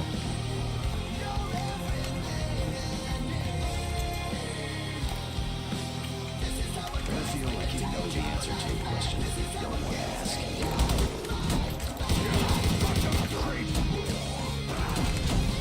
Then your mother ever treats Wow. you better. Chill. Let me get my shit back. No. No, no, no, no. Much obliged. Well, not that much. They just ate my gun like that. Wow. They just ate my gun just like that. Wow. And everything is gone too. On top of that. Okay. It's cool. Suppose once you couldn't. Just let me do my thing real quick.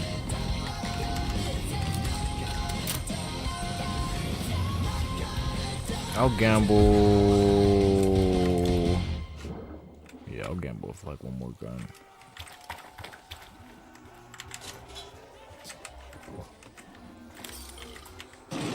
Yeah. Cause that shit low-key hit me hard.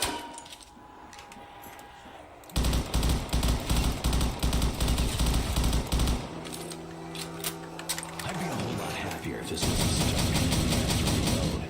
Yeah, this is exactly what I needed.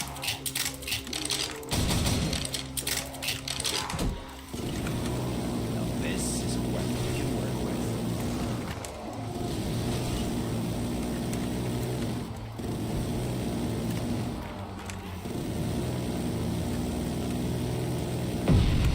I had some straight crazy ass guns last time on this map.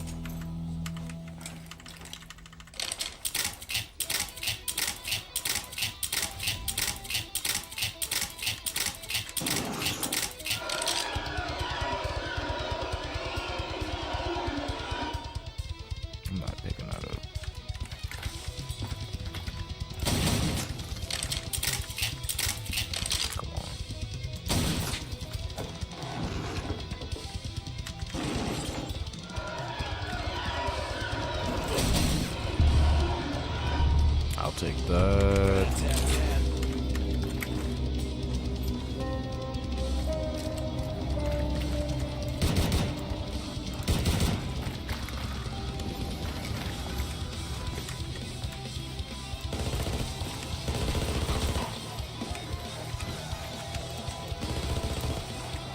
Damn, even this gun ain't that strong against them.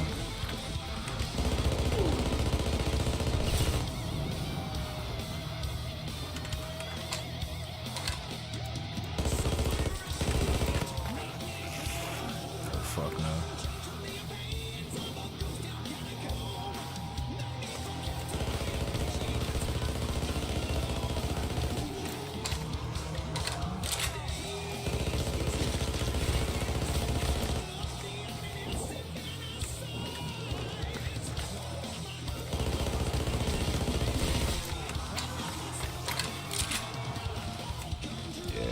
I thought this PPSH. I thought the PPSH would be good. Nah. This shit is kind of ass right now.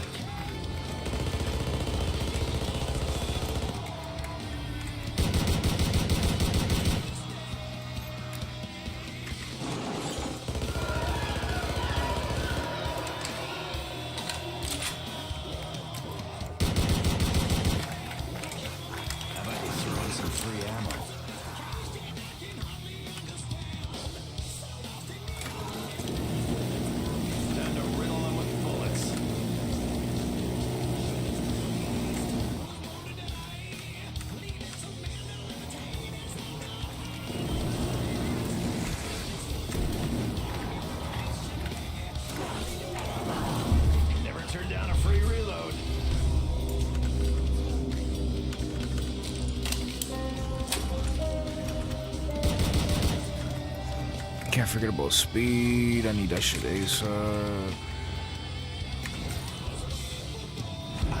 That sure is the spot.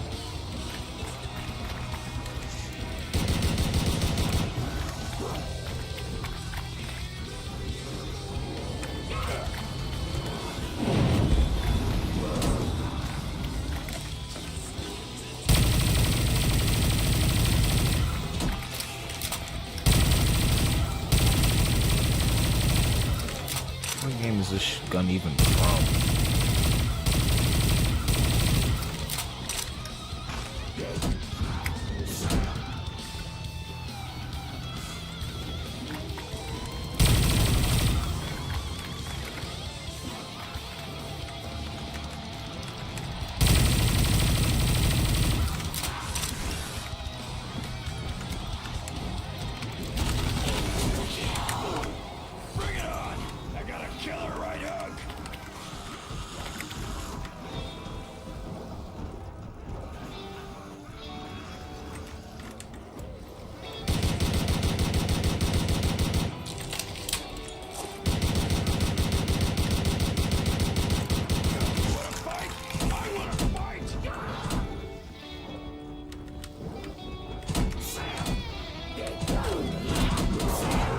Whoa, whoa, I died.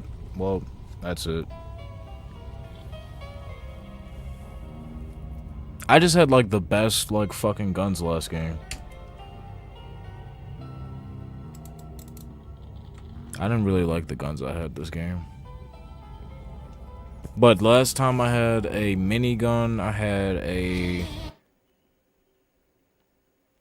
what did I have? I don't know, I forget.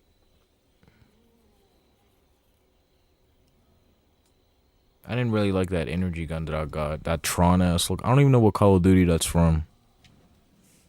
But yeah, I beat that level last time. I just didn't officially beat it in third terms by pressing and holding, but I literally did. And they did me so fucking dirty, bro.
Yo, what's good? We are playing Black Ops 3 right now.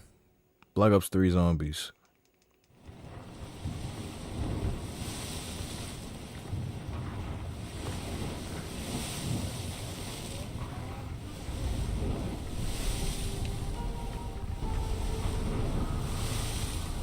I've played this map a little bit, but I didn't finish it.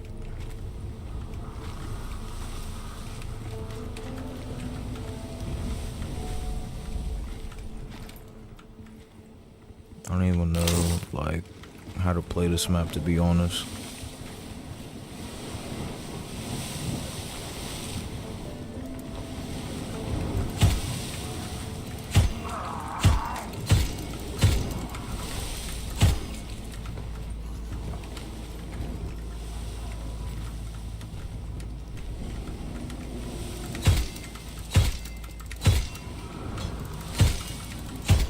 Bang, bang, bang, bang, bang.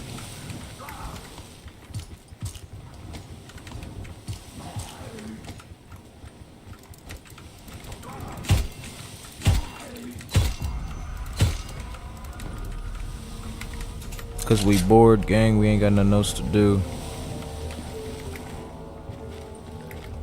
I could also ask you the same question. How come you're up at 5 in the morning?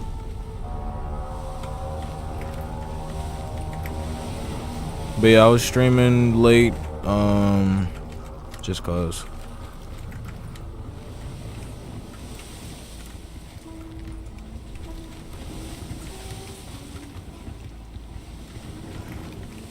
Plus my sleep schedule is fucked, I'm not gonna lie. So why not just stream?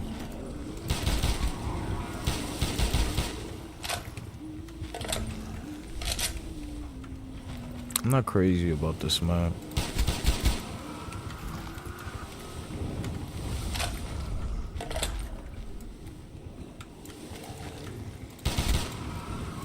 It's dark as fuck too.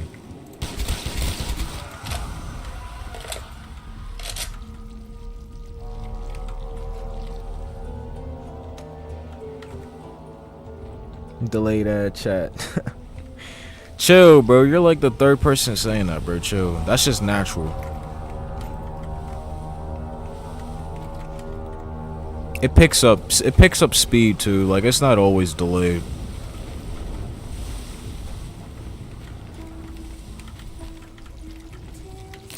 Like, I held apart for right here. I gotta look up the Easter egg for this map because I have no idea what this to do on this map. It's like my second time playing this map.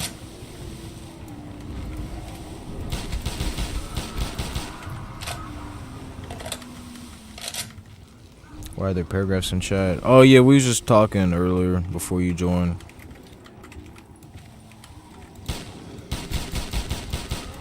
We was having some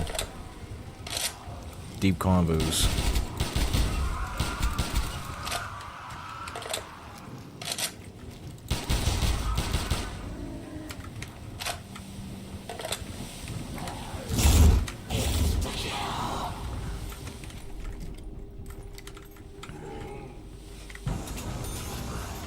God damn, that door is mad expensive.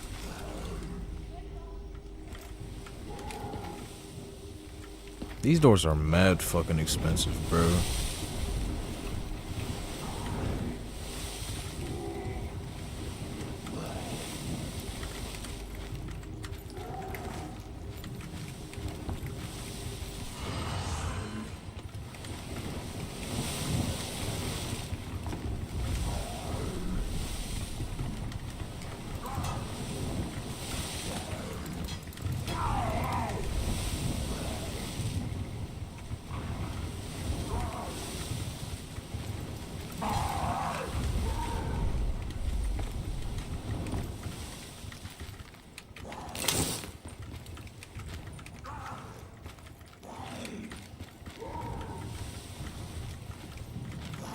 Goopy soup sounds emo as fuck.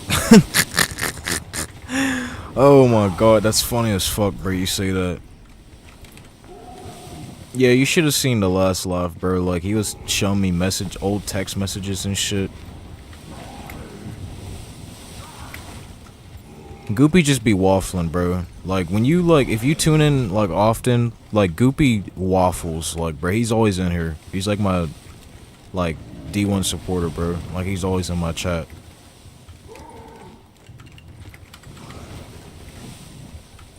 I could stream at like 4 in the morning. This motherfucker's be like, let's go.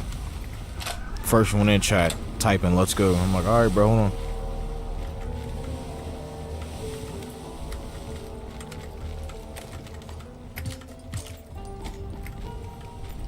How do I turn the power on? This is what I mean. I don't even know how to play this map, bro. It's already round 4. Nothing crazy, but like, I want to hurry up and find everything.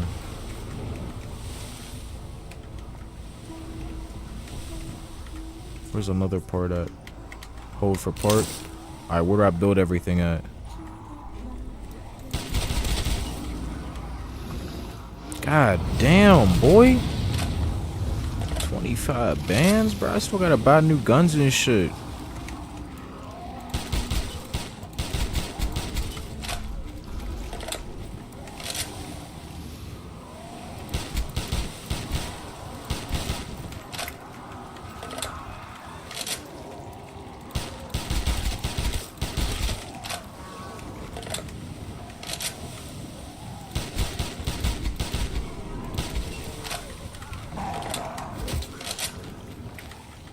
I just hit them with the biggest juke ever, nonchalantly.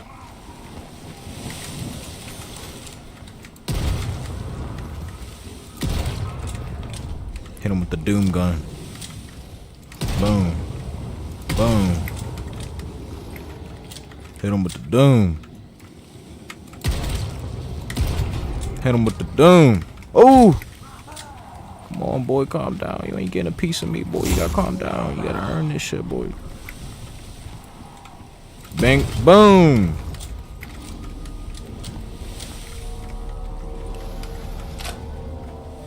I still don't have enough for this door. Like, that's why I'm not crazy about this map. I don't like doors that are mad fucking expensive, bro. 2,500. That shit is 2,700. Like, what the fuck?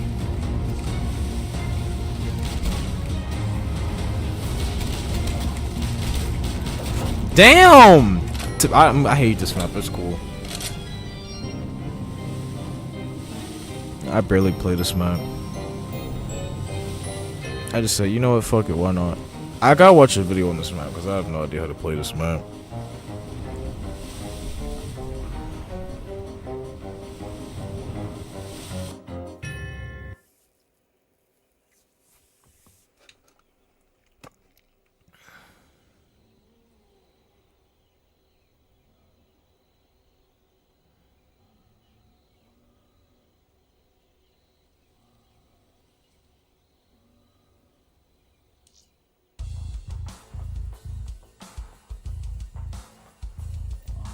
Having mental illness is just fake. I wouldn't say mental illness is fake, but I don't know. What do you mean?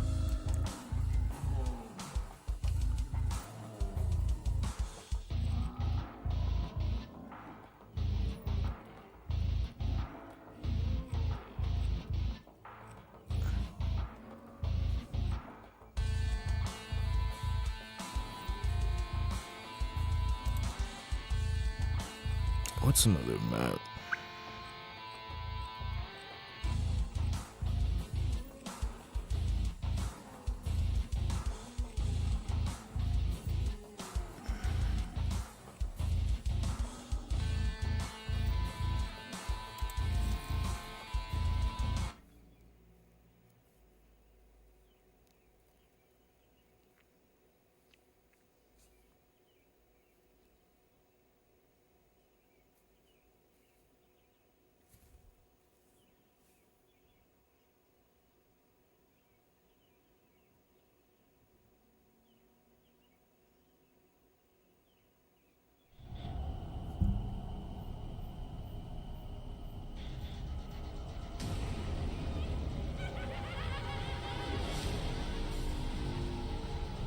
Oh, how he describes it gives me a fake Reddit story vibe.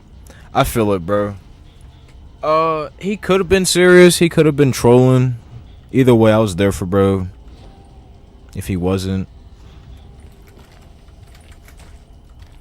or if he was, either way.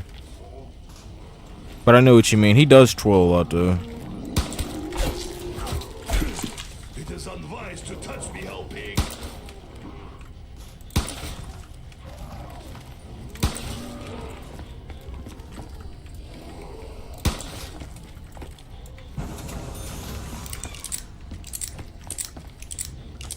I've never got too deep on this map. Bro, don't get me started on Reddit, bro. Don't get me started on Reddit. Like, there's so many rabbit holes you can go down on Reddit, bro. Like, Reddit is probably, like, the most interesting app, bro. Like, you could probably find, like, the most interesting, like, fucking lore on Reddit, bro. I love hearing story times from Reddit. Just crazy shit.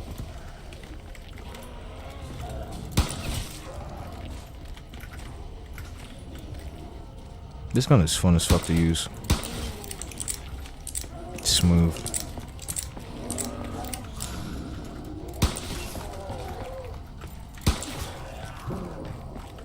Like, I'm just casually.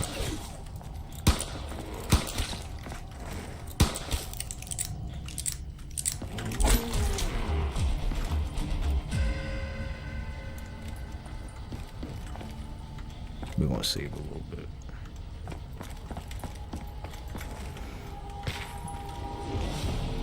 I can clear the debris here. Where's the power at though? Probably over here.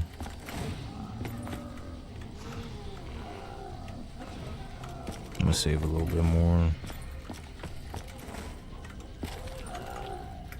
Oh, come on, that's ass. They ain't give me no. What's it called?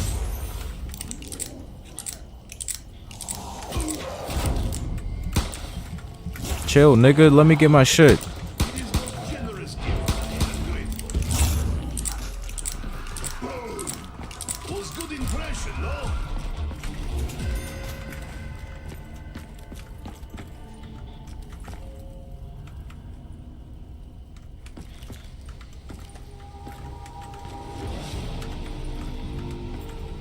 God damn, I don't even know which door to open though. But I want to be sure which one. I don't know. We're gonna experiment with this map. We gotta figure this map out. There's like hella maps. Or hold on. Nah. I'm gonna go over here. Box is over there, so I should go over there. I'm gonna follow Box.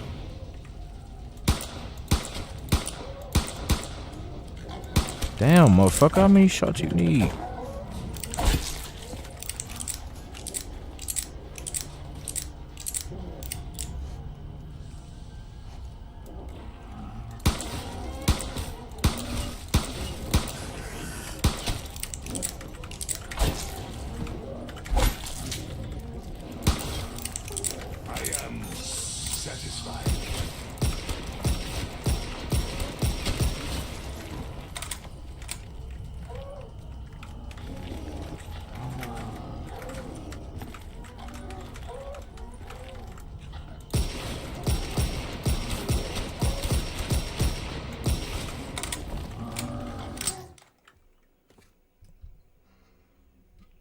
Sorry, I with a speech impediment, probably lying. He probably was. I don't know.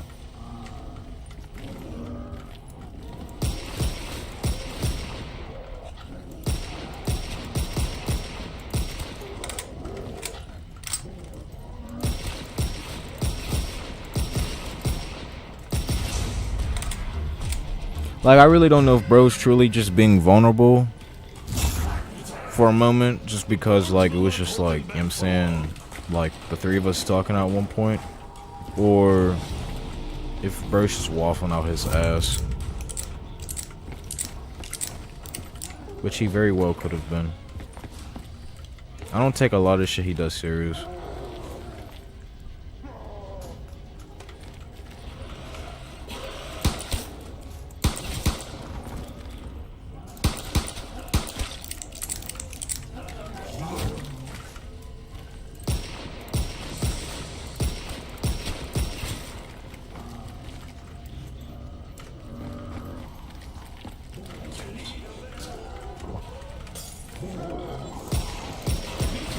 changes do little to rid me of this perishing thirst. Whoa, whoa, whoa, I'm retarded. I was trying to reload and shit.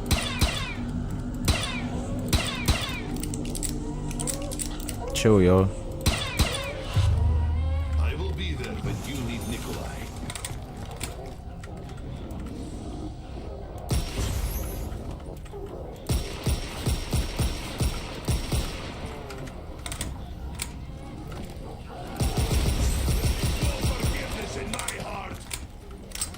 Oh, Packers right here too.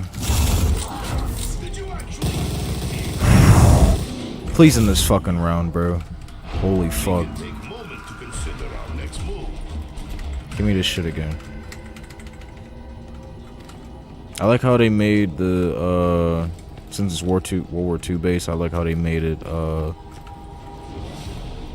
with the MG42 for the thingy.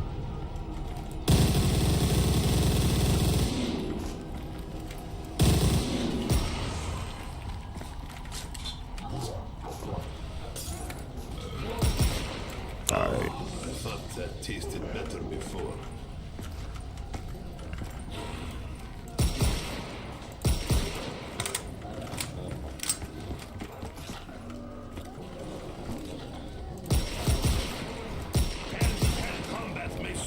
This map is kind of scary. I ain't gonna hold. Not even trying to be on some little boy shit. I don't know how to play this map, bro. I'm kind of ass on this map.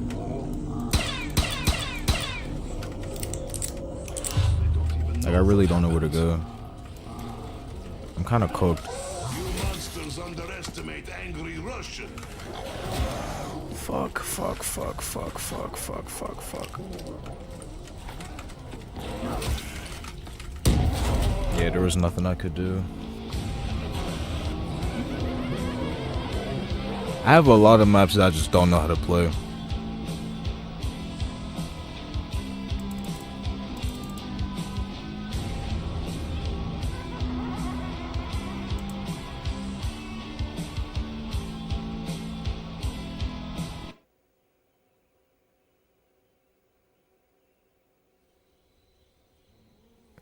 What's another good map I'm pretty good at?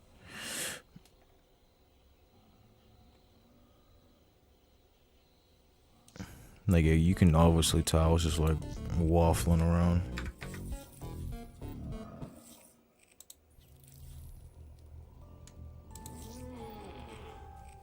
Let's see if there's any more.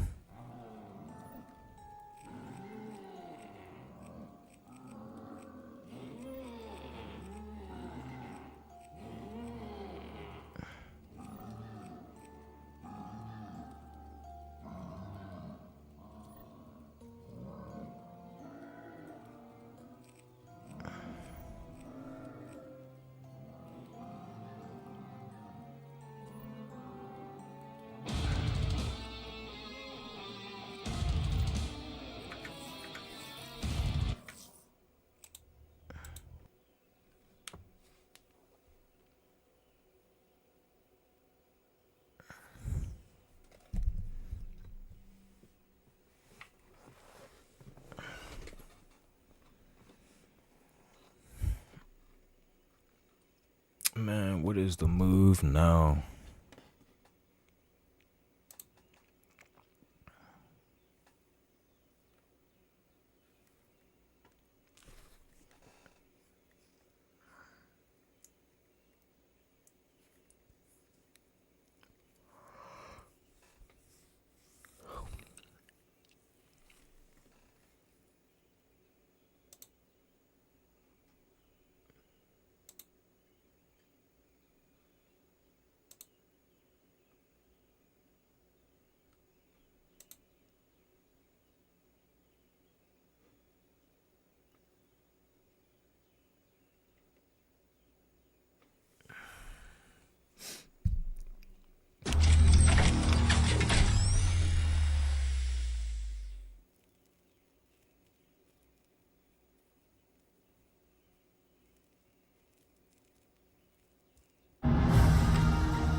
I do want 25 for it.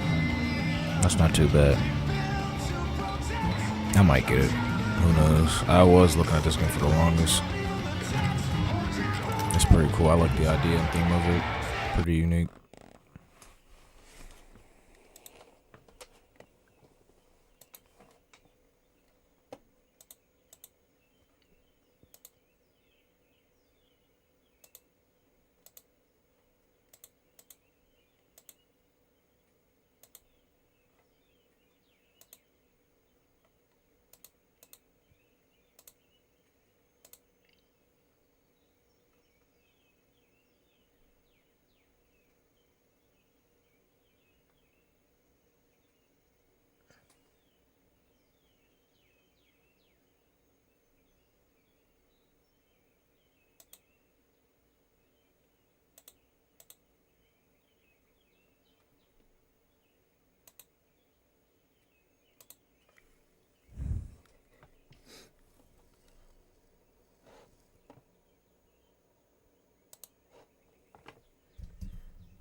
I don't know what game I should play.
I forget how the combat is.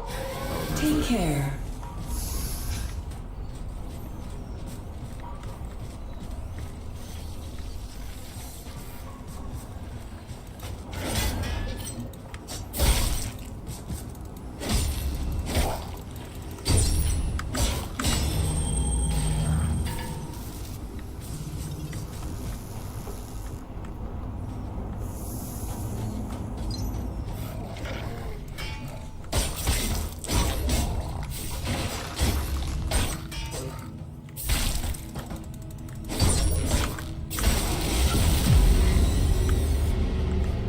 How did he smack my shit?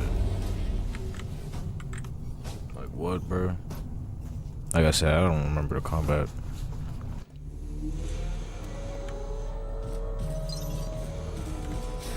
Come back anytime.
Oh shit. Alright, we out.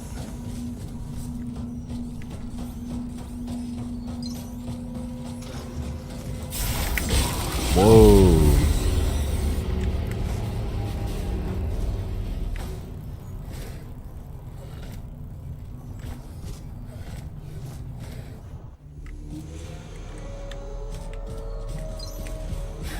Look out for your fellow workers. They look out for you.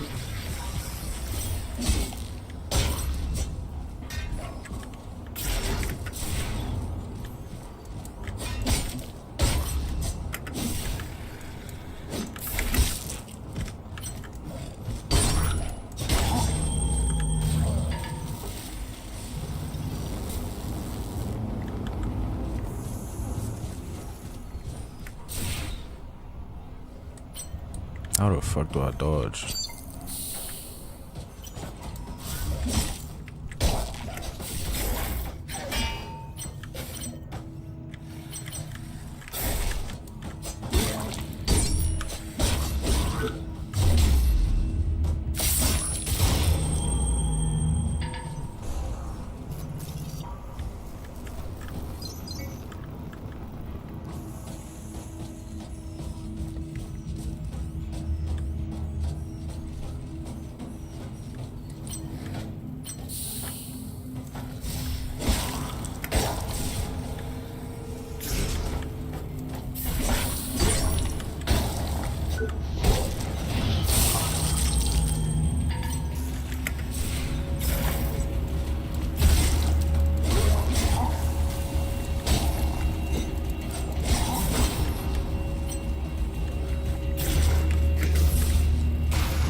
Alright, bro, hold on. Hold on, let me kill this motherfucker real quick. Y'all doing a little too much.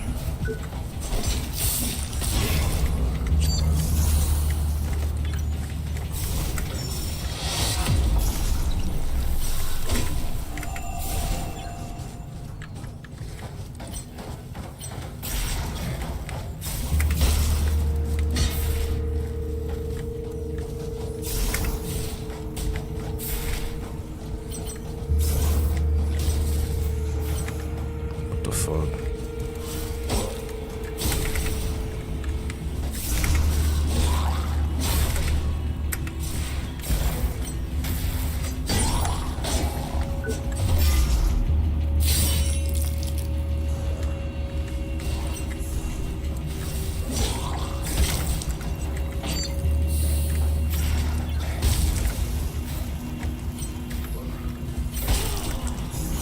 Bro, come on. Let me fight like one motherfucker at a time.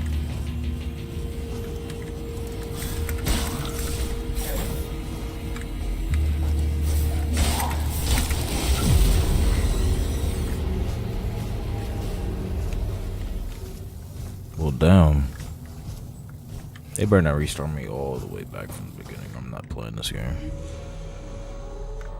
I'm not playing this game. I just said that shit. Like, come on, bro. I still have to learn how to play this game. I just, like, bought this shit not too long ago.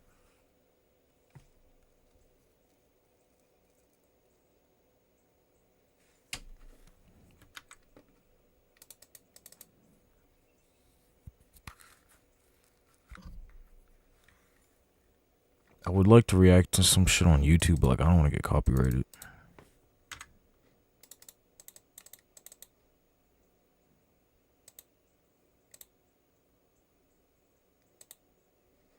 Is my shit good? Like, what's up?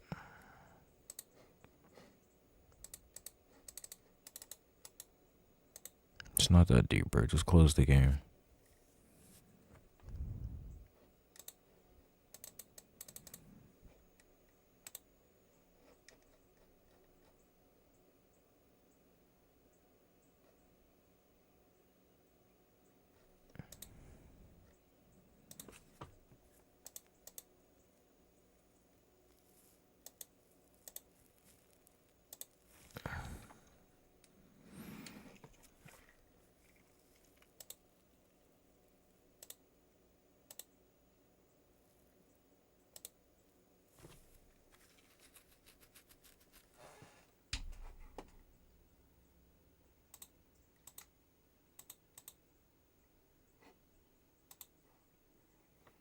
Let's see what I got on Game Pass, y'all. Hold on.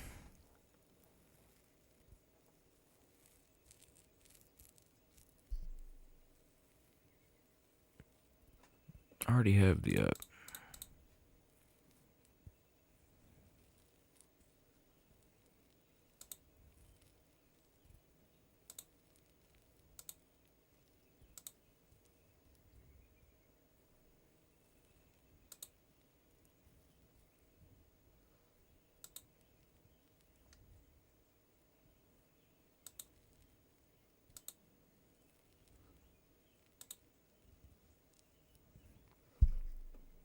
Let's check what they just added to Game Pass real quick.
What's wrong with this shit?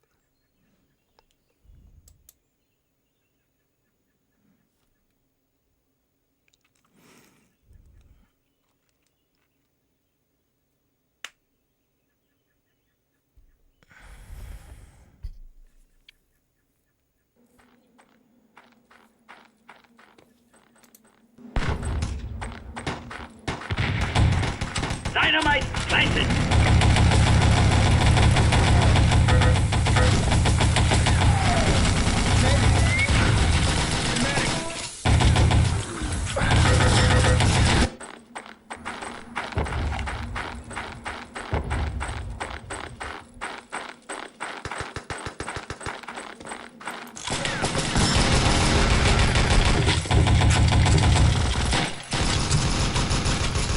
Dynamite defused.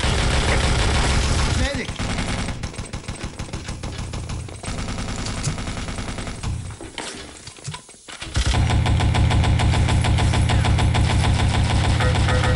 What is bro's aim? Jesus.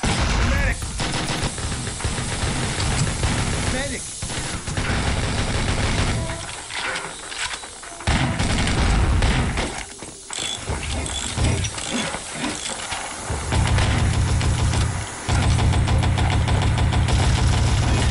Medic! Medic! Dynamite planted.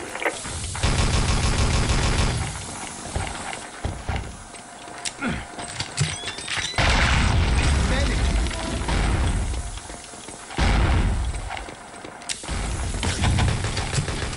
Don't let them dynamite the main entrance.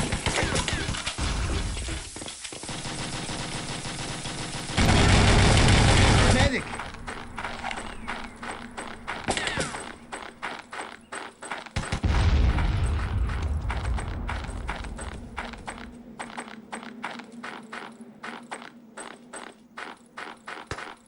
Medic!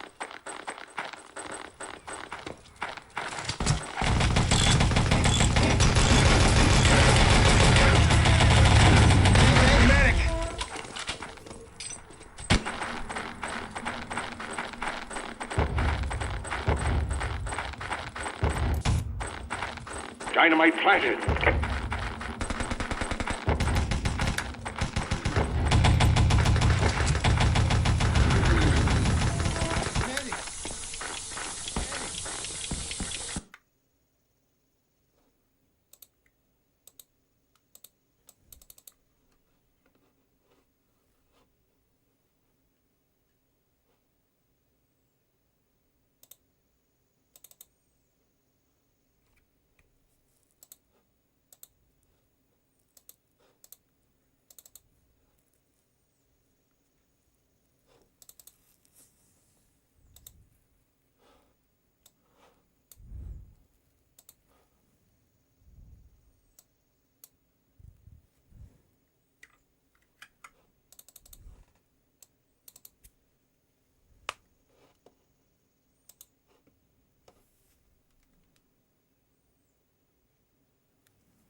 There we go.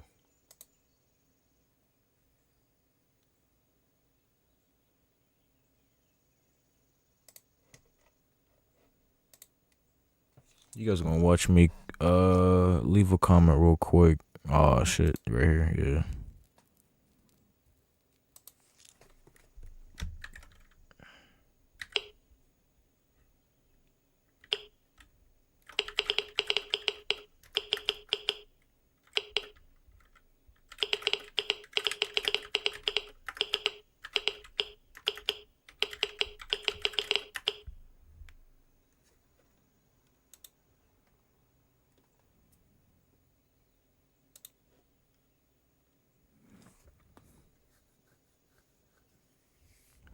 Let's suggest some shit to watch.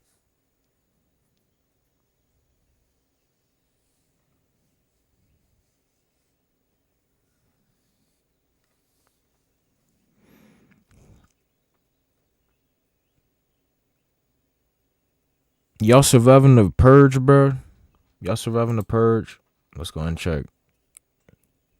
Reasons why y'all not surviving the The Purge is a story about a young couple trying to rekindle their love in the middle of a government-sanctioned killing spree. Liz is a small-town girl who moved to LA to make it big as an actress. Shane moved to the city to take over the family funeral parlor. When their love runs dry, only the threat of imminent death can bring them back together. Watch as they overcome mass psychos, government death squads, and wealthy purgers in the quest to find the love they lost not so long ago. With the help of a grieving grieving ex-police sergeant, waitress, and her annoying daughter, they fight for their love and their lives in a not-so-distant future where the government has legalized all crime one night of the year in an effort to kill the poor and save money. If you were thrust into this classic romantic tale, do you think you'd make it? Do you think you'd be able to survive 12 hours of unrestricted murder? You do? Well, you're wrong, and I'm here to tell you why. I've compiled a list of the top 20 reasons you wouldn't survive the purge. However, before I start berating you for all the mistakes you'd make in a purge-like scenario, hit the like or subscribe button as it really helps me make more of these videos. And do it now, because by the end of this analysis,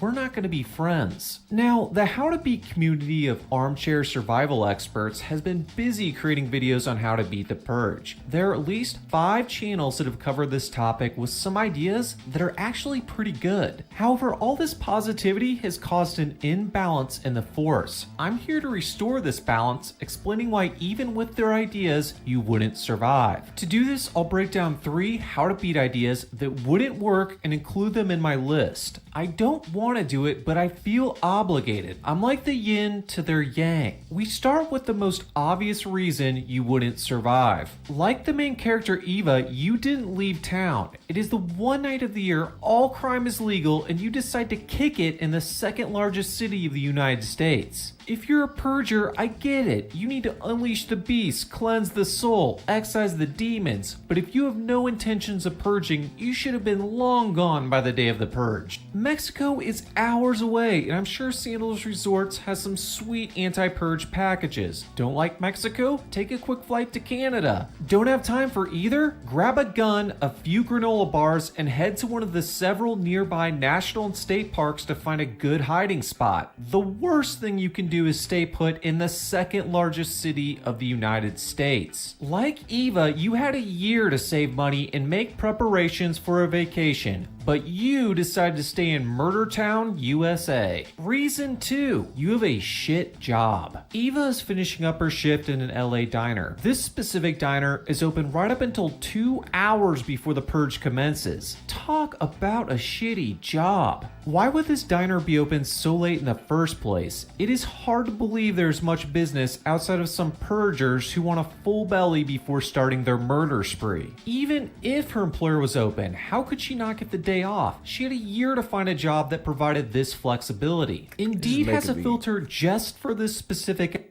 This is making me want to watch the movie, bro. Real talk. Open day of purge. You should have said no, nigga. Like, what? Why are you working on the day of the purge? You're attribute. There's no excuse for working the day of the purge. If you like literally, you're asking to die, bro. Like, what are you talking about? Have the initiative to look for a job at an employer closed on purge day, you're not going to survive. 3, a lack of focus. I'm surprised they even have that place open. What? Realistically, I feel like they'd be like, the purge is happening, we're all closed. Like, I feel like the reasonable person would close everything down. Shane are a troubled couple on their way to pick up some last-minute supplies for the purge. The relationship is falling apart, and the tension between the two is palpable. You okay? Fine. You sure? You don't need to keep asking me. Now, we've all been through tough times in relationships, so this would be understandable if not for the fact that they are 2 hours away from being in the middle of a war zone. They should be focused on one thing, and that is surviving the night. Instead, Shane is swiping through old pictures of the couple when he should be watching how to beat videos for last-minute survival tips. Is the relationship really bad enough they can't put it aside for a day? If it is that bad, I actually have some good news for them. After tonight's purge, the relationship issues will disappear because they'll both be dead due to a lack of focus on what really matters. A lack of focus on the purge due to relationship issues or any other problem is reason number 3 why you wouldn't survive. Reason 4. Creepy stalkers. On her way home from the diner, Eva runs into her landlord. Hey. What's up, girl? Nigga, how you doing? I always wondered what happened to Hector after the events of Fast and the Furious. I guess he ended up as Eva's creepy landlord. What a shame. Back when he was on the Naira racing circuit, he was surrounded by babes. Now he's just harassing tenants and not brushing his teeth. Hector is just one of a handful of creepers who want to take advantage of Eva during tonight's purge. His booze-fueled harassment should put an exclamation point on the need to prepare for a break-in tonight. She should take this as an immediate threat and act accordingly. Instead, she goes back to argue with her dad about taking his medication. Not taking creepy stalker threats seriously is a great way to end up in a dead meat video. Procrastination. The troubled couple finally make it to the store for some last-minute groceries, and they're not alone. The store is packed with fellow procrastinators as well as some unlucky clerks who better be getting hazard pay. Liz and Shane waited just hours before the purge to get groceries. Can they not wait until Bro, how much money would y'all have to get paid an hour to work on the day of the purge, bro? Like, if your boss called you and was like, you know what? It's purge day, but you'll get $50 an hour. Hazard pay. One night of the year, you get $50 an hour. Y'all taking it? tomorrow to go grocery shopping? Yes, they may get a little hungry, but at least they won't risk the purge beginning before they make it home. On their way out, they run into a gang of creepy masked purgers.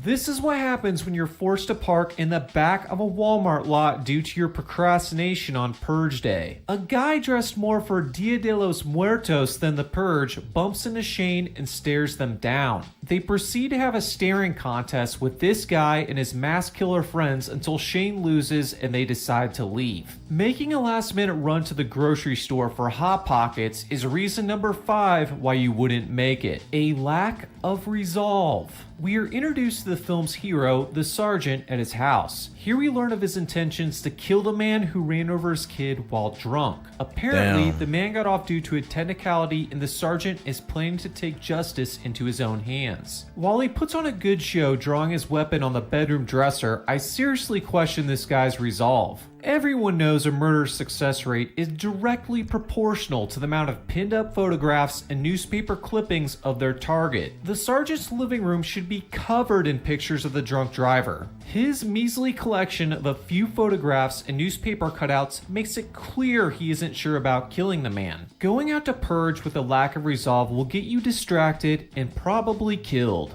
Pre-purge kills. After Eva's run-in with Hector, you would think she would have immediately locked up and grabbed her gun. Instead, she decides to take a shower. Really? She can't wait. Like, she's leaving herself vulnerable, bro. She's so cooked, bro. And I bet there's nobody else there to protect her either, bro.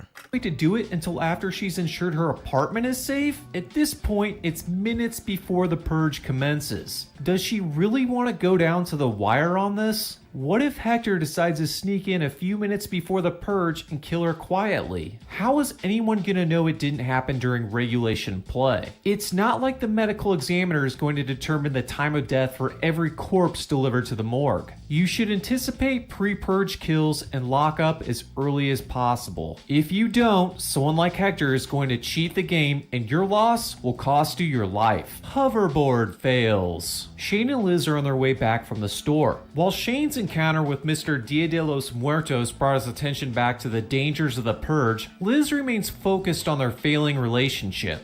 Jeez, that guy freaked me out. I thought we decided it was irreversible. Can she not wait to discuss this until they get home? Moments ago, she was threatened by mass killers. One would think she would shut up and not distract the driver. It takes their car stalling in the middle of downtown for her to finally focus on the purge. They discover one of the masked thugs from earlier sabotaged their car. Liz and Shane frantically call everyone they know for a ride, but no one is willing to pick them up. Not friends, not even family. They could Uber, but those Purge Day surge charges are murder. When the masked thugs show up, it appears they are doomed. However, YouTuber Cinema Summary brings up an idea for just how to beat such a situation. This is the first how to beat idea we'll break down in our analysis. If my life was in danger every year, I would plan ahead and make sure I had hoverboards in the car at all times. If they live 15 miles away, they can make it home in under an hour. The thought of these two redlining their hoverboards with masked thugs in pursuit makes me laugh. They just don't seem like the type who can pull off a high-speed hoverboard escape. It's more likely they'd lose their balance and crack their head open on the curb. If they were hoverboard competent, the creepy masked dudes on motorcycles would probably be able to keep up. Thinking you can hoverboard your way to safety from mass murderers on dirt bikes is another reason why you wouldn't make it. The door swings the other way, dummy. Eva and Callie finally activate their defenses. A locked door with a steel wire partition barricaded by 2 pieces of wood. Really? That's it? No superheated doorknobs, blowtorch booby traps, or swinging paint cans? It's the Purge. People are out to kill. Kevin McAllister mounted a better defense against the wet bandits, and he had less than 24 hours. They had an entire year. The question is, would someone like Hector be able to get through that door? At first glance, it looks pretty secure. There are a couple significant problems though. Let's review the tape to get a closer look. We'll pause it right here. Do you see the problem? There are no hinges on the inside of the door. They're located on the outside. This means the door opens outwards towards the hallway. Those sturdy looking pieces of lumber would be a helpful barricade if the door swung inwards, but do nothing when it swings the other way. The second problem is that the attacker is the superintendent. This gives him 2 advantages.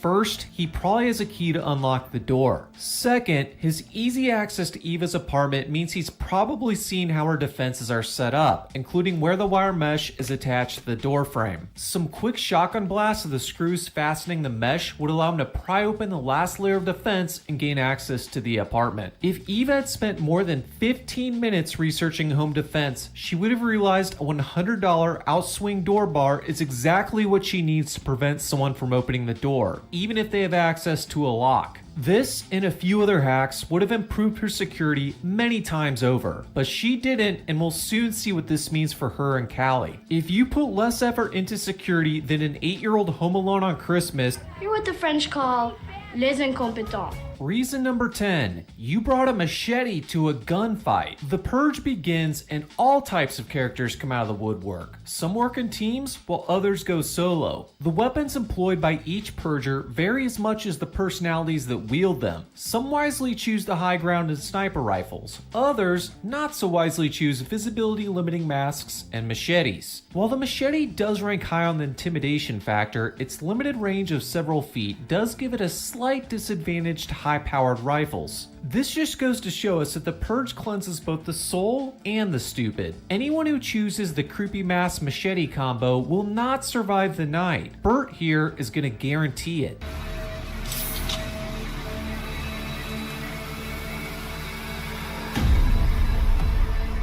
Number 11, you're too good for the dumpster. Somehow, Liz and Shane are able to escape the creepy mask gang without the use of hoverboards. They start looking for places to hide and come across a dumpster. Just as Liz is about to hop in, she sees a dead body. The dead guy in the dumpster is actually a good thing. Hiding under a body would ensure that even if someone came snooping around, they wouldn't find you. Instead, the couple freak out and run by not 1, not 2, but 3 body-free dumpsters. Your unwillingness to lose the creepy mask gang by getting a little trashy would significantly increase your chances of dying. You left the lights on. After putting up their completely ineffective barricade, Eva and Callie start cooking dinner. You would think it's just another night at the Sanchez household. Lights are on and the smell of a delicious meal is making its way into the hallway. At this point, they might as well turn up some Jack Johnson and crack open a window. Is Eva that surprised when a roaming death squad singles out her apartment instead of the smart neighbors who are hiding in a dark closet with their finger on the trigger? Eva and Callie's high-profile stir-fry Saturday is a blanket invitation to all purgers hungry for their first kill of the night. The only question at this point is who's going to get to to them first, Hector or the approaching soldiers? Number 13. You're no Indiana Jones. As Eva and Callie are watching the soldiers enter their building, Hector breaks into their apartment.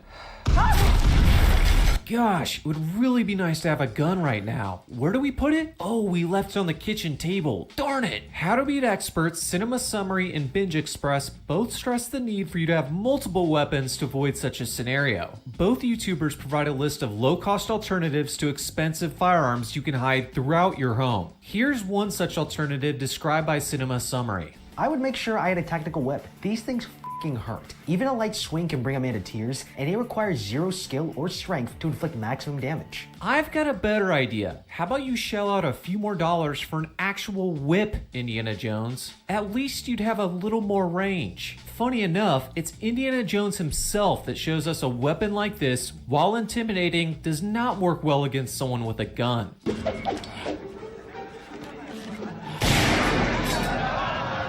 I've got a feeling Eva isn't going to feel too empowered with her 2.5 feet of limp rope when she hears Hector shooting through her barricade with a 12-gauge shotgun. Anything other than a gun and you're not going to make it through the Purge of 23. Reason 14. Uncle Sam wants to play. Just as Hector is about to have his way with Eva, Uncle Sam shows up. Last year's Purge numbers were piss poor and the government felt the effect. With not enough poor people slaughtered, the cost of this year's financial aid increased dramatically. The whole point of the Purge is to reduce the poor, saving the government billions in economic aid. The theory of trickle-down deathonomics is not working. This year, the government is going to inject some hollow-pointed stimulus directly into LA's projects. Might as well cut out the middleman. They light up Hector with submachine guns that sound like something out of Star Wars. These Chris Vector submachine guns are badass. Unfortunately, the futuristic sound they make in the film is not even remotely accurate. It should come as no surprise that producer Michael Bay doctored the sound of the guns. This is how they actually sound. Regardless, Hector gets wrecked. No more Fast and the Furious spin-offs for this guy. If Uncle Sam decides to throw his hat in the ring and you get stuck in the crossfire, you're not gonna make it. The soldiers report down to their boss they captured the residence. Let's bring these two downstairs. Big Daddy, we have 2 for your personal purge. Bringing them down now. Big Daddy? That's a weird code name. Either I'm missing something, or this is one kinky group of soldiers, and I don't want to know what goes on in the back of that semi-truck. Reason 15. You're a decent human being. The sergeant, whose resolve I questioned earlier in this analysis, comes across Eva and Callie being dragged out to the semi-truck. If he was a dedicated murderer, he would have driven right past this struggle. Jeffrey Dahmer, the Zodiac Killer, and Ted Bundy would have all kept their eye on the prize. Instead, his human decency gets the best of him and he decides to save them. Now, helping innocents is not a good idea in the first place. They're gonna slow you down and probably get you killed. However, the larger danger is that they are actually purgers themselves. The sergeant doesn't know why they're being hauled into the truck. They could be a mother-daughter team who are out purging before being captured by the soldiers. Instead of logically thinking through these dangers, the sergeant harnesses his inner John Wick and attacks the soldiers. His gun fu proves too much for Big Daddy and the boys, allowing him to rescue Eva and Callie. If George R.R. Martin had written this classic, Eva and Callie would have slit the sergeant's throat right after he saved him. Oh no! Oh shit! Oh! Oh, really? Picking up strays during the purge is a good way to get yourself killed. While the sergeant was out saving Eva and Callie, Liz and Shane found his unlocked car and took cover. Upon returning with Eva and Callie, he yells at Liz and Shane to leave, but they won't budge. The sergeant has no other choice but to turn on the Uber app and charge them surge pricing. He drives away right as Big Daddy rises from the dead and mans the minigun. While they're able to get away, the minigun's armor-piercing rounds make Swiss cheese of the engine block and they come to a stop in an alley. The sergeant, who has done his good deed for the day, prepares to bid them farewell. He's got some killing to do. As he gets ready to part ways, his entitled passengers balk at his abandonment. I should never gotten involved with some of my business. Okay, but you did, so it is your business now, all right? So what are we all going to do? Just giving us guns? Wait, so you're really just gonna Just leave giving us guns? What do you, yeah. What? I'd be excited to take that gun. That's exactly what you need. here. Jeez, you ungrateful little fucks. He saved your lives and armed you. What else do you expect him to do? Give you a piggyback ride back to your house? How about you just say thank you? Eva is desperate though and promises she can provide the sergeant with another car if he helps them get to their friend's house. This satisfies the sergeant and he leads them through downtown LA. On the way they come across a variety of bozos who have no business purging, like this lady here. I am a one-woman fucking plague and you're all in my path! I don't think she's gonna last very long. And this guy. What was that? This guy's scream sounds like something out of Jurassic Park. While his war cry is terrifying, what follows is laughable. This guy doesn't even have a gun. At least the machete masked dudes had something. Was he expecting a bare knuckle brawl? Eventually the crew make it to Eva's house where the party's just getting started. Wine is flowing, the appetizers are out, and people are popping pills. Nothing like getting hammered the one night of the year you want to have keen senses. Number 16. You're banging someone you shouldn't. As the film Herald astutely called out, 50% of all murders are committed by those who know each other. The film reveals Eva's co-worker, Tanya, has been banging her sister's husband behind her back. The fact that Tanya is comfortable being around her sister on Purge Night is hard to believe. It is obvious Tanya's sister Lorraine knows something is going on between her sister and husband. The tension can be cut with a knife. Passive-aggressive insults are lobbed back and forth until Lorraine snaps and shoots her cheating sister dead right in front of their parents.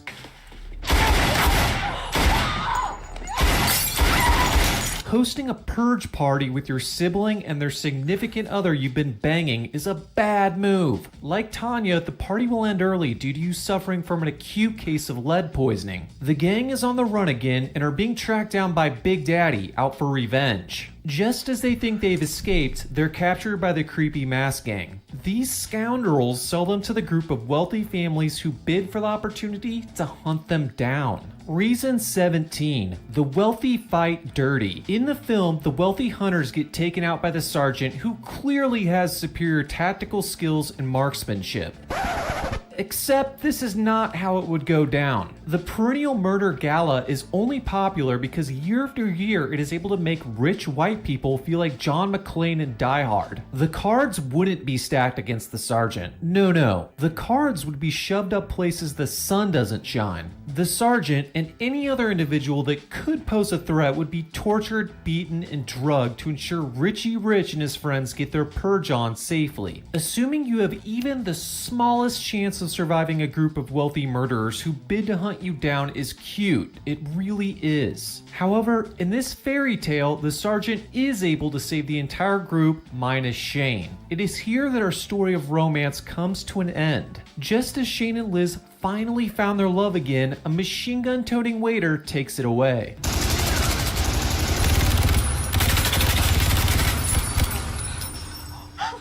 Will Liz ever find a love like Shane? I guess we'll just have to wait for the next Purge sequel to find out. Reason 18. You fell asleep. Finally, the Sarge can go avenge his son. He brings Eva and Callie with him as he now feels responsible for ensuring they make it through the Purge. On the way to the drunk driver's house, they do their best to convince him not to kill the man, but their words fall on deaf ears. The sergeant's bloodlust has taken over. He enters the house to find the drunk driver asleep? How in the world is this guy sleeping? Exactly a year ago, he drunkenly ran over a police sergeant's son. The legal system failed and he got off free due to a technicality. It is almost guaranteed the police sergeant will try to kill him tonight for what he did. And he's sleeping? He must be boozing again because the only way this guy fell asleep on Purge Night is through an alcohol-induced coma. The sergeant pulls the man out of bed and prepares to take his vengeance. Right as he's about to kill him, the film cuts to outside the house where we see the sergeant walk out the front door. As the viewer is left questioning whether or not the sergeant killed the man, the sergeant is shot in the chest. It appears the government tracked him down. Big Daddy explains that the sergeant violated an unwritten rule of the Purge, punishable by death.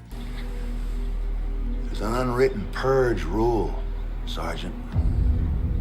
Don't save lives. After he finishes explaining the rules, he raises his gun to kill the sergeant. In a fortunate twist of fate, the drunk driver, who we now realize the sergeant spared, shoots Big Daddy in the head. Lucky for us, Big Daddy, who wore his hat and sunglasses all night long, takes them off in the morning sun so we can clearly see the money shot. Thank you, Big Daddy. Reason 19. Take a number, the hospital is full. While the Sarge is safe for now, his bullet wounds are severe and they need to get him to the hospital. Eva and Callie yell at the drunk driver to get his car, completely forgetting the one they arrived in a few minutes ago. They drive to the hospital, which is not busy at all. I find this a little hard to believe. It's the morning after the Purge, a night dedicated to violence. Injured people are going to be lined up at the doors like it's Black Friday at Best Buy. That hospital is going to have a long line of gunshot victims, bloody corpses, and grieving family members. The best the sergeant can hope for is a couple band-aids and some ibuprofen from a triage nurse focused on saving women and children. If you suffer a life-threatening injury during the Purge, you better get to the hospital early. Arrive too late and you're gonna die waiting in line. Reason 20. You tried to beat the IRS. The last How to Beat idea we'll analyze comes from How to Beat Godfather, the film herald. In addition to providing an idea to survive the Purge, he tells us how to end it for good. Doing your taxes.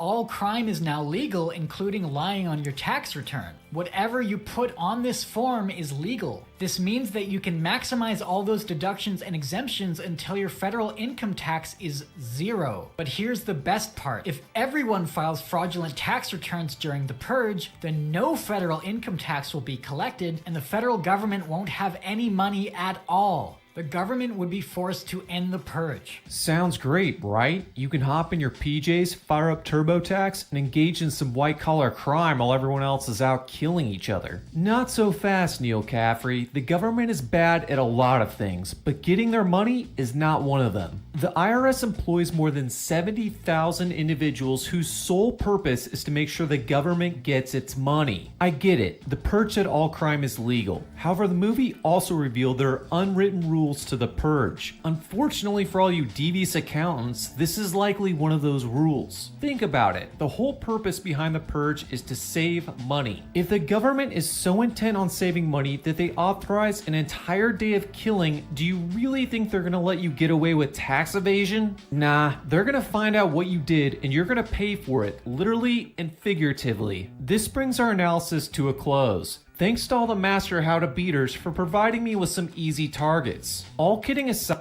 Alright, yo, that's going to do it for stream. Hope you guys definitely did like and enjoyed. This is your boy, man. I'm going to catch y'all in the next stream, man. It is currently 6 in the morning. I've been streaming for 3 hours straight. This is your boy. I'm going to catch y'all, man. I'm out.